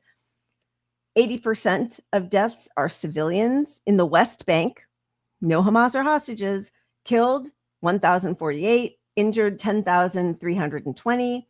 Combined total Gaza and the West Bank. I mean, this is a way undercount. And also, how is Press TV not adding this up properly? How did they go from killed or injured 236,000 in Gaza to then 68,000? But anyway, U.S. military spending since then has been over $31 billion, with military aid, $21 billion, operations. I mean, it's all horrific. And there was the announcement of a ceasefire today that Hamas accepted basically the same terms that were from January. But like, of course, there's no real guarantees that Israel will, not assassinate the negotiators or will adhere to the rules of the ceasefire. They've broken every single ceasefire. It would be a miracle if they waited a week before violating the ceasefire agreement. And at that point, it becomes, well, what does Hamas do? They're not even in control of the narrative at all. So, like, Israel can just say, well, we're holding to the ceasefire agreement, and then bomb and bomb and bomb. And, well, something happened. These people got we're going to investigate that, bomb and bomb and bomb. Well, there's a delay with the food trucks because, Hamas, they've blown up the food trucks. They're wrecking the deal. Hamas is wrecking the deal. No investigative journalists, no journalists present on this stuff. Our press just buys what they say at their face value. So they bomb and they bomb and they bomb. Like that's the formula until finally Hamas says, what happened to our ceasefire deal? And they fight back, and then we're out of the ceasefire. Oh, Hamas broke the ceasefire. And that's what happened. Hamas right? broke the ceasefire. Yeah. Exactly. I mean, a couple of reminders. One is that this is in the Times of Israel, okay, from January 2024, saying this is families of hostages who went to talk with Netanyahu. We left the meeting very disappointed because Netanyahu talked about dismantling Hamas as the goal of the war. He didn't promise anything regarding the demand to return the hostages. He merely said a military operation in Gaza was needed to serve as leverage for the hostages' release. We later found out that Hamas had offered on October 9th or 10th to release all the civilian hostages in exchange for the IDF not entering the Strip. But the government rejected that effort. Yeah, so 2 days later, you could have had all your hostages back. 2 days later. 2 days later. And, they keep talking about the, 1,100, like first it was 1,400, then 1,200, now 1,100 civilians killed by Hamas. Number one, they were not all civilians. Many of them were IDF, IOF, an occupying force, unactive military duty. And also, we know that the Hannibal Directive, which is Israel's directive to kill the hostages, their own people, so that they can't be taken hostage and they won't have to negotiate. And we also know that that is what happened, and that a lot of the people who were killed on October 7th were killed by Israel. This is Lieutenant Colonel Golan Vak. Where you stand exactly. We're lying, two couples, two men, two women, handcuffed. And inside this house were another 15 burned people, among them 8 babies in this corner. They were concentrated them, and they killed them, and they burned them. Did you see? I evacuated them. But why is the destruction then? I'm sorry. Why is the destruction? This destruction it looks like more like a cause of our tanks attack. Fired on them. Yeah, because they were blocked in these houses, and we need to conquer back the whole settlement, and it couldn't be happened without the tanks. Okay. So how many were here, and then how many survived? How many did you? No one survived from this house. From other buildings, we rescued many, but from this house, 19 people died, among them 8 children. Right. So that was in October of 2023. He admitted that. They killed their own people to secure the area. Yeah. So do you see why they don't let the press in? The international press is not allowed to report on this war on site. I mean, they know you would have 1 million of these clips. But okay, yes, I totally agree, and that's why they kill the Palestinian journalists. But like, we all can access that video, right? So I know it's not the same as U.S. or international journalists going in, but why isn't Chris Hayes talking about that, or Jake Tapper, or like, why aren't we talking about the Hannibal Directive? Why aren't we talking about the fact that, I mean, first of all, Gray Zone and Electric Intifada from the beginning have been on this, and all of their reporting has been proven to be true. All of it. But like this, they know that this is not possible from the weaponry, these cars that were just destroyed. This was written February 2025, way after, of course, but IDF carried out the Hannibal Directive, new Sword of Damocles operation on October 7th. No way would those cars be decimated from above, destroyed like that from the weapons that Hamas had. Therefore, Hamas literally didn't have the manpower to do this. They didn't have the weaponry to do this. That picture could not exist from the people that crossed over into Israel. 100%. And instead of allowing international investigators or the UN, just like with the fake rape allegations, they won't let the UN actually do any, or any international outfit do an investigation. They just like, oh, it's too difficult. Nobody wants to reopen those wounds. They buried those cars. So how are you going to do any forensic analysis of what actually happened? Yeah, well, we know they're not. Anytime they say they're going to do the internal investigation, that's like, oh, the cops are going to look into the cop shooter. Yeah, but I mean, back to the news, you talk about, well, why aren't they covering the stuff that happened before? Why aren't they covering the statements from the leaders in Israel right now? Like, that's all you have to do to show their intent is just, hey, here's an unbiased translation of the clip of what Netanyahu is telling his own people. Here's what Ben-Gurion is telling his own people. Here's what all these guys are telling their own people. Yep. Because they're telling their own people that they're genocidal maniacs and they're going to kill as many of them as possible. I was watching an interview with Jesus, my brain is so fried. Anyway, it doesn't matter. He was talking about 62% of the people, a poll in Israel, 62% of the people thought Israel should go in and just kill everybody. They were fine with Israel killing everybody. 62% of the population. So 62% of Israeli people would be okay with everyone dying. I actually thought it was higher. It was only 62. Sorry, but I mean, I really did think it was higher. Well, he had two polls. I could be wrong on it. Jesus. Anyway, I can't think of, my brain is fried. I can't think of the guy's name. I know. We know his kid. He's great on Israel. His kid. He's one of the first ones you always talk about him. And his kid does news too. He's on Jimmy Dore once in a while. God damn it! Somebody help me out. Oh, I can't. Aaron Mate? No. Yes, the father was talking about it. Oh, Gabor.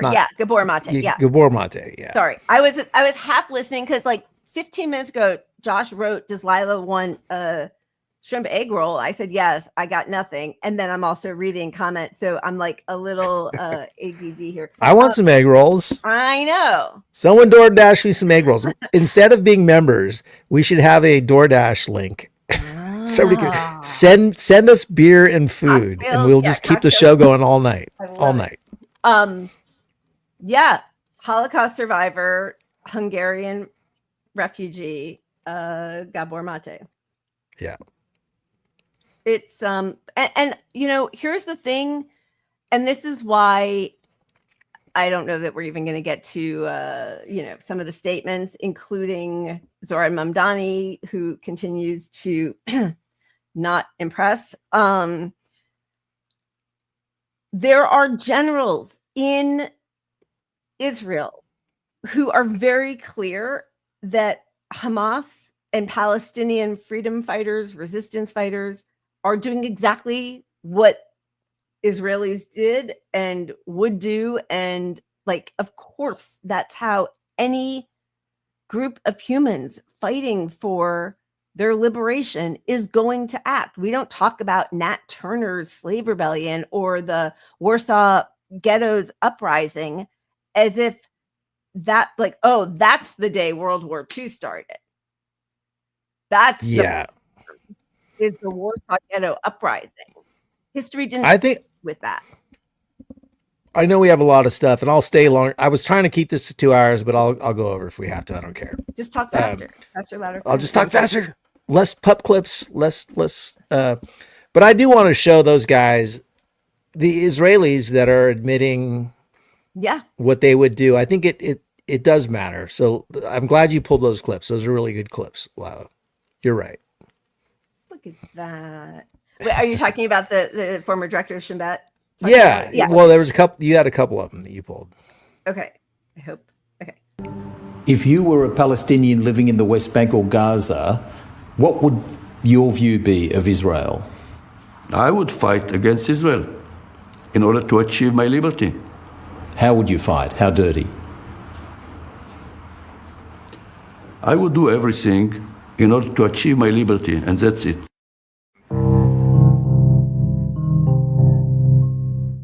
If I were born Palestinian, I probably would have joined one of the terror organizations. We are told that the idea of doing everything to avoid civilian casualties is a blunt lie. Straight lie. It's a hard statement to say about my own army, but it's the truth.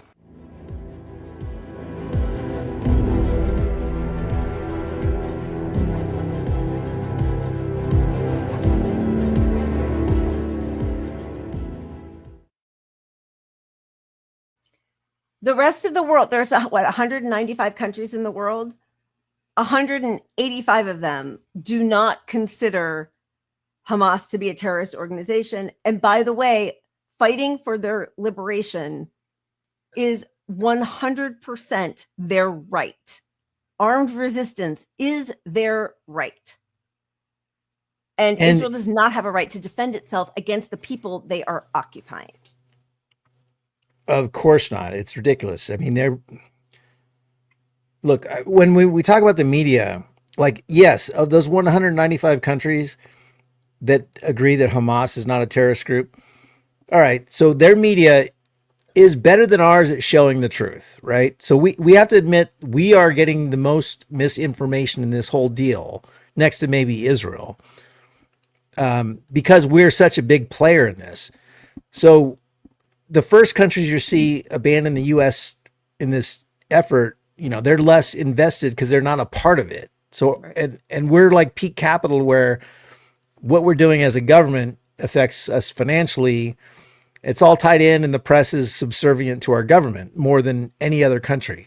So like, we're so behind where the world stands on this, even though we still as a country don't support this war. And the things that Israeli media says and the things that their politicians say out loud in Hebrew, like, you would be considered a terrorist for saying here. To say that Israel, like, to compare Israel to Nazis. Israeli politicians will say, we need to treat Gaza the way Hitler treated German Jews.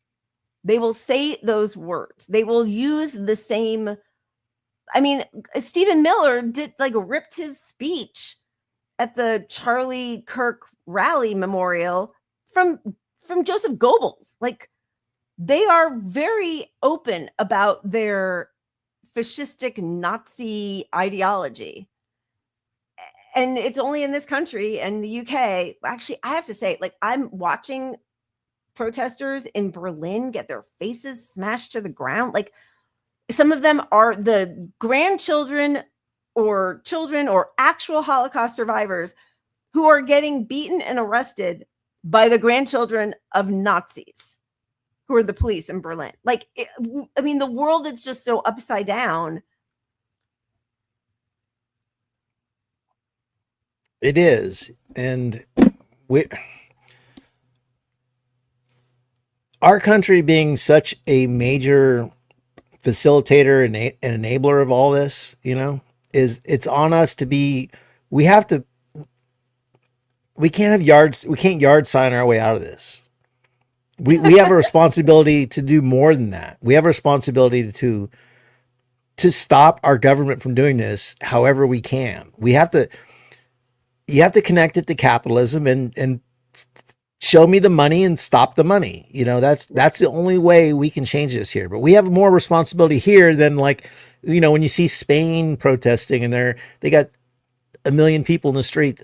Like, we're getting out protested on this, even though we're the biggest part of it, you know. I mean, protesting is not enough. I'm not saying more people in the street matters. It doesn't matter at this point. Get out in the street. But, like, we have to find a tact that impacts capitalism, and we haven't found that.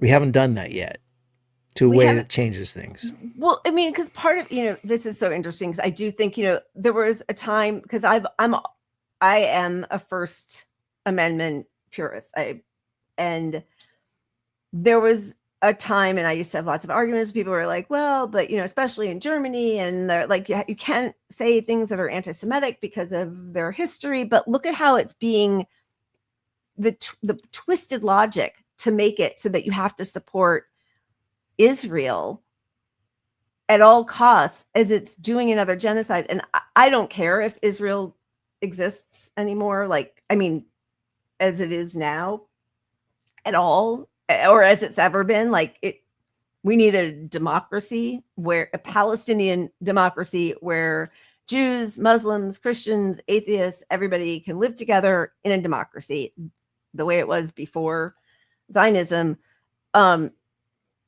But I think it's really been borne out that this thing where you decide which language is allowed, which groups are designated as special interests, like, you just can't do it. Like, you can combat the Nazis walking down the street.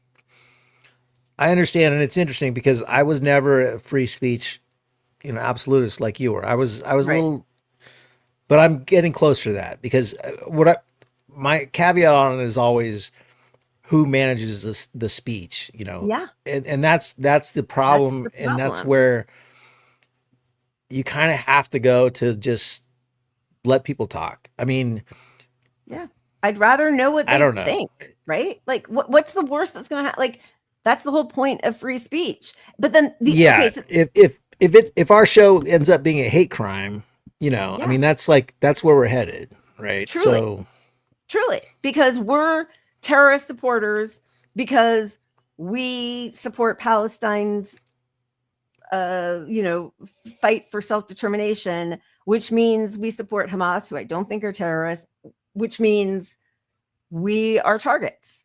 I mean, it just keeps going. But then the other thing is, we never saw fascism because we actually repurposed the fascists in order to fight the people who actually defeated the fascists, right? So, like, we brought all of these former Nazis over to help us in our big race against the Russians, because communism was actually the problem, because capitalists will always side with fascism.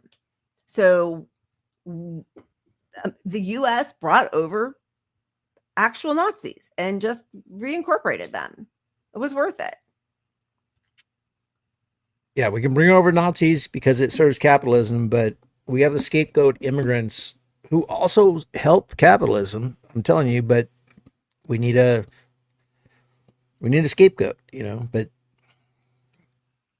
I don't know. It's taking me off track a little bit, but I know. I mean, we're doing the Trump bob and weave. I do think it's important, though, also because, you know, a lot of U.S. Jews, although I think this is really changing, but, you know, have held on to, like, listen, Jews were excommunicated and put, you know, there were pogroms against them for millennia. There's been that for lots of other groups as well, as opposed to the mythology that like Jews are the most persecuted group, which isn't true. But so after World War II, the fight for a Zionist state, which had been in the works since the late 1800s,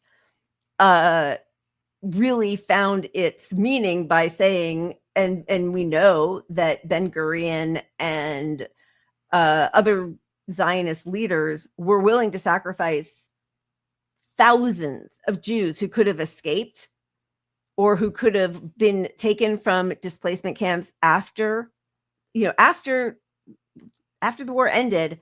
There were still people who were kept in these displacement camps in horrific conditions.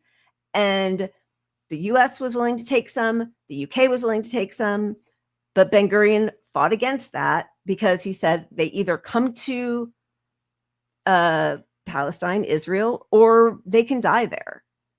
So it's never been a safe place, a haven for Jews, which anybody who, like, we know that because Norm Finkelstein was banned from Israel for speaking out against Zionism. What kind of democracy safe haven for Jews is that? And now we have people from the flotilla, David Adler, who was one of the kidnapped people. He's a U.S. citizen. He writes for Drop Site, I think, and other independent media, Zateo. But he was treated by Israel and kept longer than other people from the flotilla. So even that line, oh, it's a safe haven for Jews. Only a certain kind of Jew, actually. And Mike Huckabee.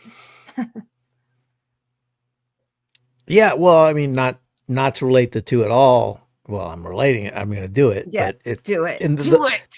The level of severity is not the same. But like, if you're a white leftist, like this country that's all about protecting whites now, you're not safe. You just got to be white in line with ICE and all the fucking fascism in America. Yeah. And the consequences aren't severe at this point yet, but like, our show can get taken off the air, which is no big deal, whatever, it happens. But I could maybe not ever get a job because my show existed. Yeah. Yep. I mean, that could be a thing, right? Yep. Yeah.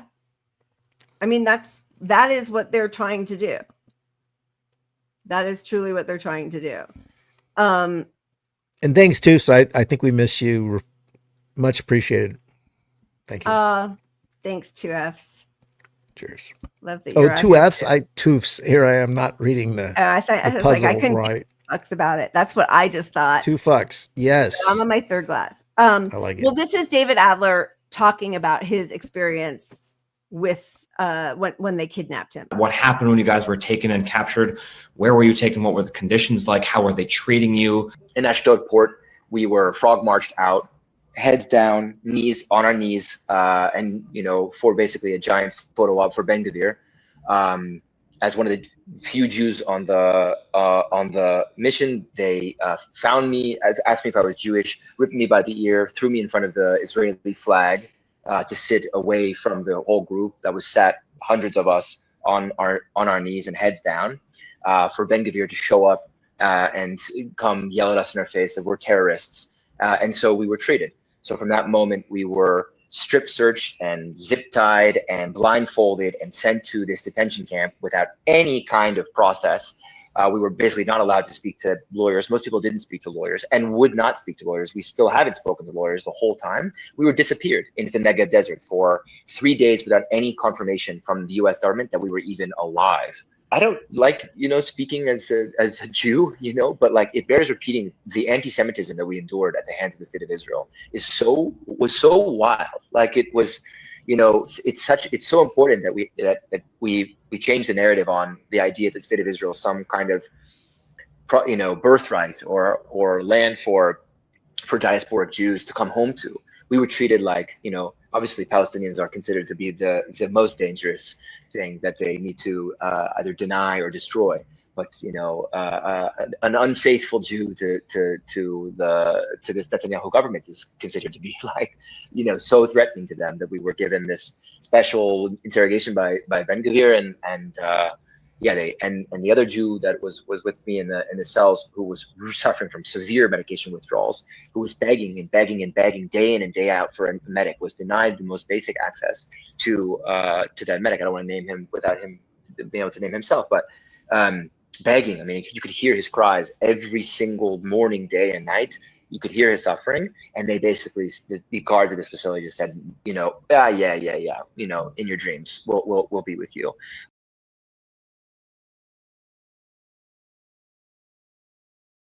So not a safe haven for Jews then.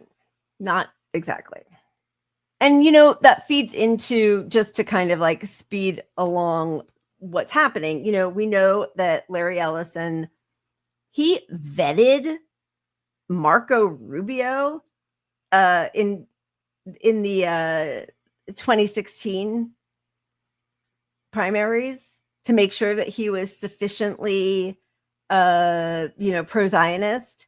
Now he has this media empire where he and his son own Paramount. They just put this, sorry, and I'm sure I'm going to get pushback, but this piece of shit, whatever idiot, the propagandist opposite of a brainiac is, like the lightest intellectual capability person who is also, Pat, yes, a Zionist piece of shit whose claim to fame was trying to get a Columbia professor of Palestinian studies fired when she was at Columbia.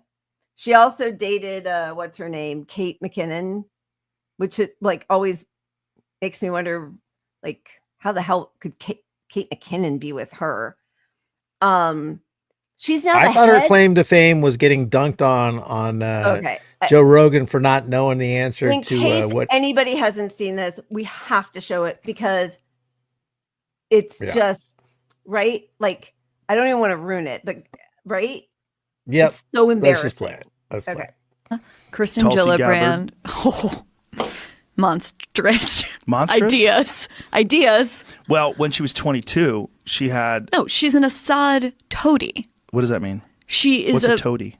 I think that I used that word correctly. Jamie, can you check what toady means? Like toeing the line? Is that what it means? No, I think it's like a Toadie. What does that mean? I think it means what I think it means. Toady. Definition of toadies. A person who flatters or defers to others for self-serving reasons. A sycophant. So she's an Assad sycophant. Is that what you're saying? Yeah, that's known about her.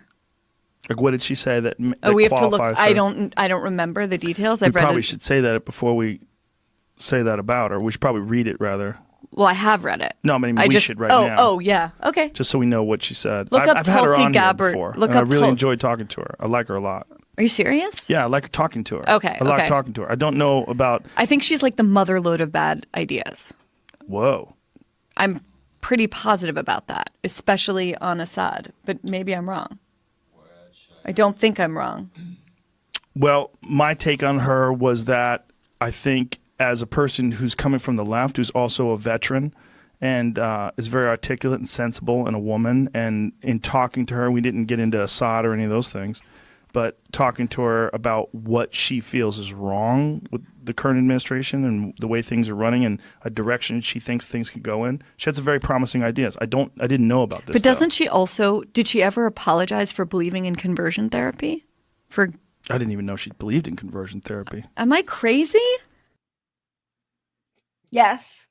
And also wildly underinformed. And now you're the head of CBS News. That 60 Minutes, and Walter Cronkite, it's crazy. 60 Minutes is now going to answer to Bari Weiss, right? Like the news organization is done. And also fuck Tulsi Gabbard, right? She's not wrong criticizing Tulsi Gabbard, but She doesn't even know what she's wrong criticizing her for, right? She doesn't know. She has no evidence of any of these connections. She just read something, and I get it. Like I'm on the show and I can't remember Aaron Monte. I can't remember some things, but like I'm not in charge of CBS. Like if you put me in charge of CBS, okay, yeah, I'm a lightweight. Like you're not making accusations about at that yes, point, like a U.S. member of Congress. Who I don't know why we're calling her receipts. an Assad toady anyway, but like not to know that word and then to be like, yeah, it's proven. Oh, how come? Right. What? I mean, I don't like what? Like, but the wild thing kind of thing that at 2 a.m. after we've had 2 bottles of wine, we'd be like, not right. Exactly. And that was my point. Yeah. Bringing my own stock down is like, I shouldn't run CBS. You know, I shouldn't be deciding who says what, right? But even on the basis of what she's talking about, okay, well, Tulsi's a Zionist. How is she a Assad puppet if she's a fucking Zionist? Like, I mean, she's just wrong. She was just parroting the attack points against the alleged Democrats at the time.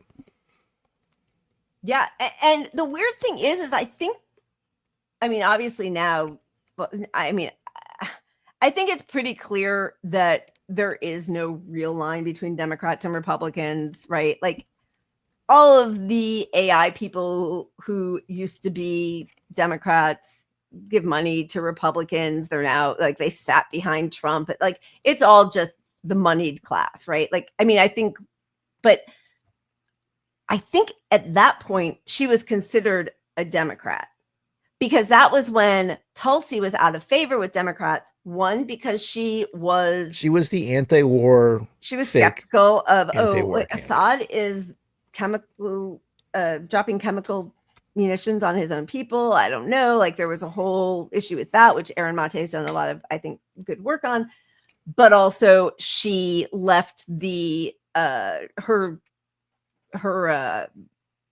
tenure at the DNC to support Bernie. So like mostly Bari Weiss just toes the line of whoever that's her money. That's the bottom line with her. And whatever she was spouting then is what capitalists, the both party institution running our country wanted. They wanted Tulsi attacked because she was anti-establishment for supporting Bernie. Yep. That was the moment we were in right there. Yep. And that's all she knew. That's it. And I used to I liked her back then, but now I think that was her one good thing. Oh, and I don't even know why she did it. Tulsi. But anyway, yeah. The Tulsi thing, like I watched her. I loved her back then too. I saw her in person, feet from her, back when I was shaking Bernie's hand and all that stuff. And I saw people go down the Tulsi lane and leave Bernie, which was wild. That was crazy. Yeah. Those people that went down her, because she's so anti-war, and she's just such a fucking sellout phony piece of shit.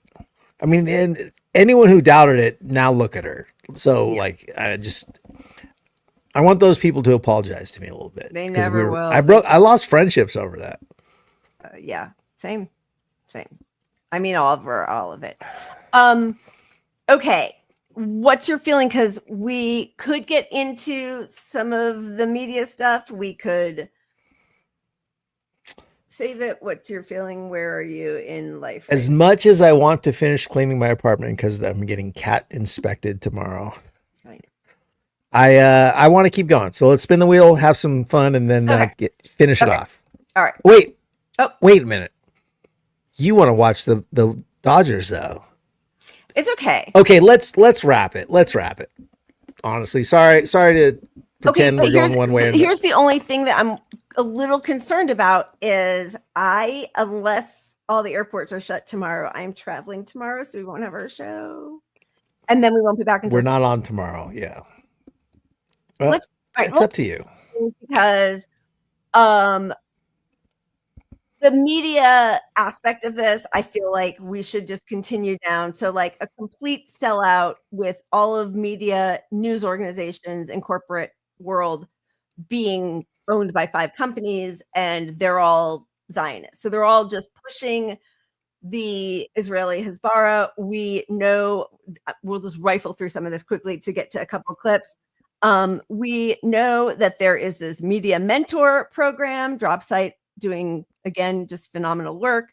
Legacy journalists from New York Times, CNN are mentors in a fellowship. Van Jones. Sorry. Excuse me. Israel information war.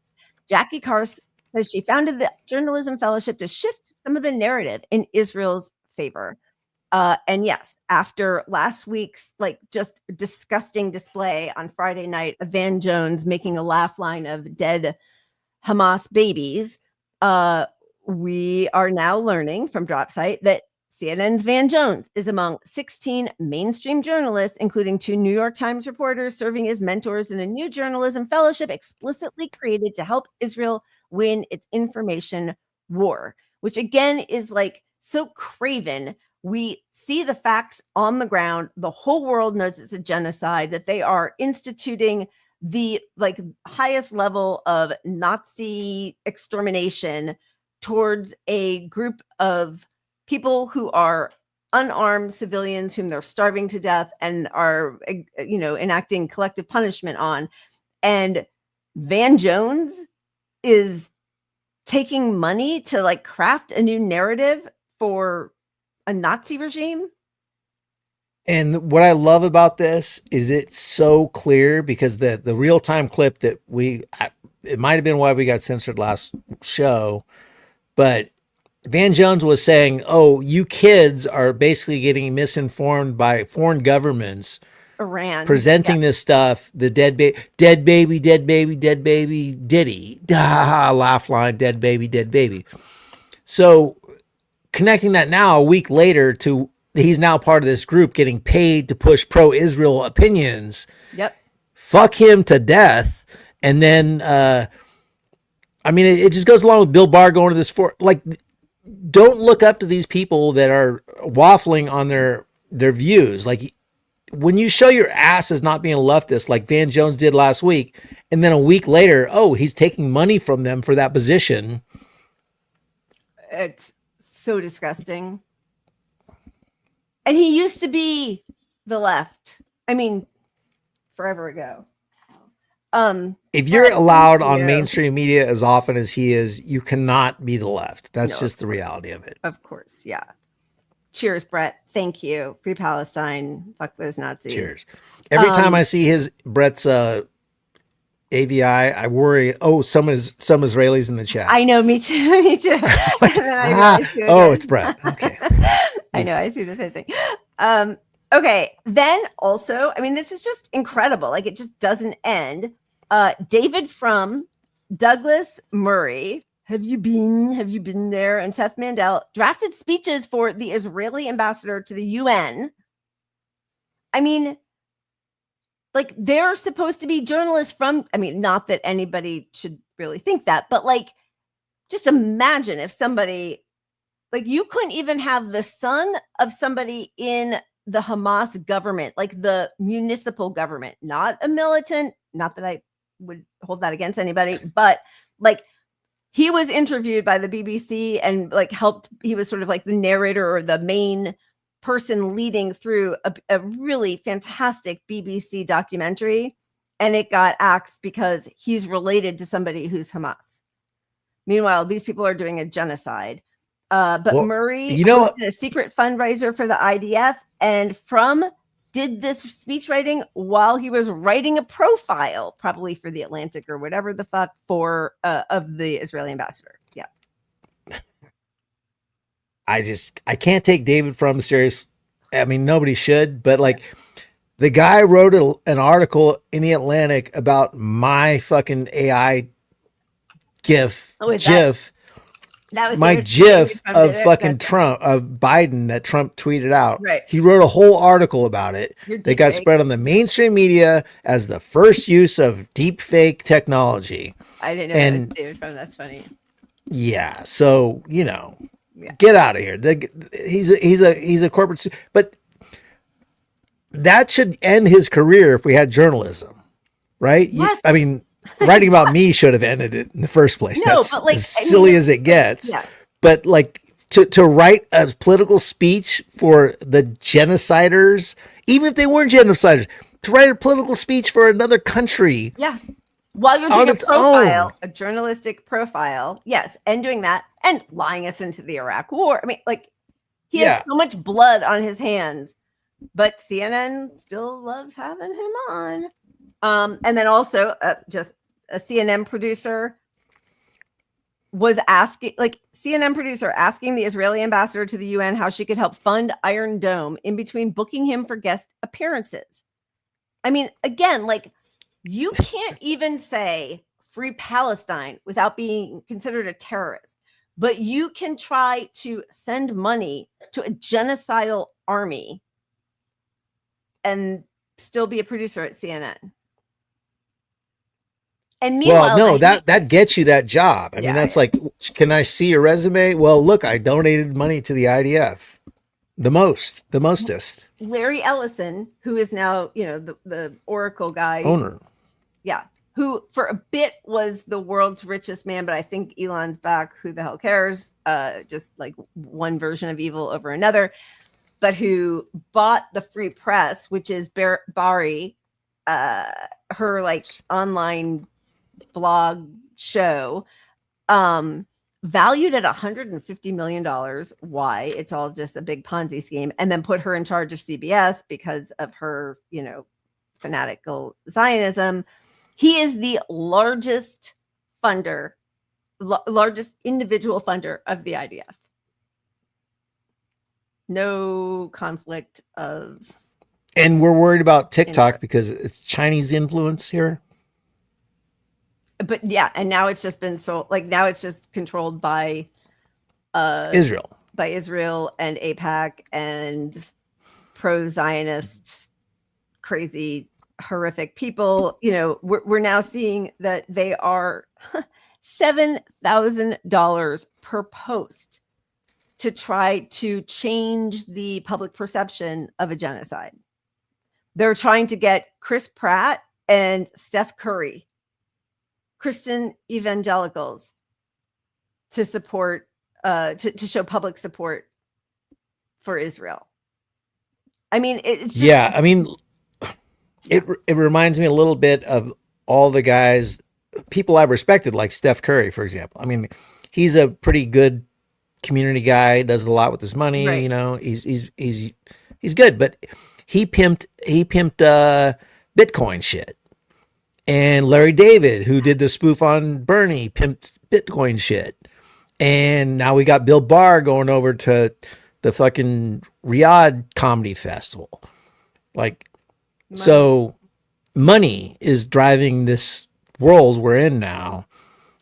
And, where $7,000 a tweet is crazy. That's crazy. That's crazy. Yeah. Axis of weasels for sure. Okay. What do you think? Did we do it? You got to get to your Dodgers. I got to clean my damn apartment. I know. And uncat it. Uncat it. All right. Uncat it. Right. Good luck with that. If my flight is canceled, I'm going to lock. We have so much still to talk about. I could go for hours. I just, but please do smash that notification bell, because the next week and a half, we are going to have shows, but also there might be a guest co-host, and there might be we're just kind of having to do a couple things over the next 10 days while I'm traveling. So please do smash that notification bell. You all are awesome. Thank you. Cheers to all of you. Anything, Pat? Just keep fighting. Do something more than protest. Stop the money somehow. Let's work on it. Yeah. Keep punching up, everybody. Cheers. Love you guys. Cheers.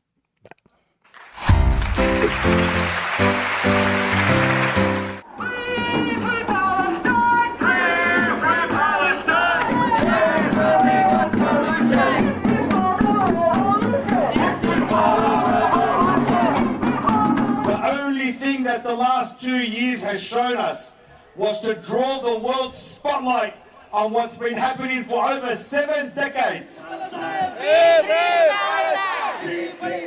Bahwa genosida harus berhenti, maka mereka tidak akan berhenti. Mustafa Portaban!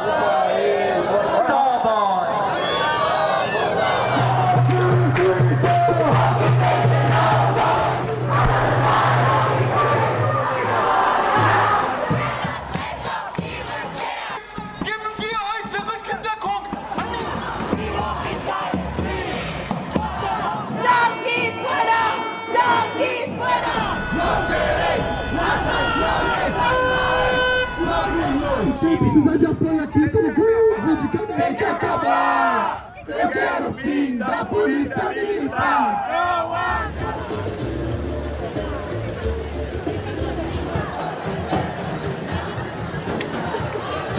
Compañeros, sabemos, sabe el mundo. Señor policía, teniendo tú las armas. Honor our history, our martyrs, and every survivor.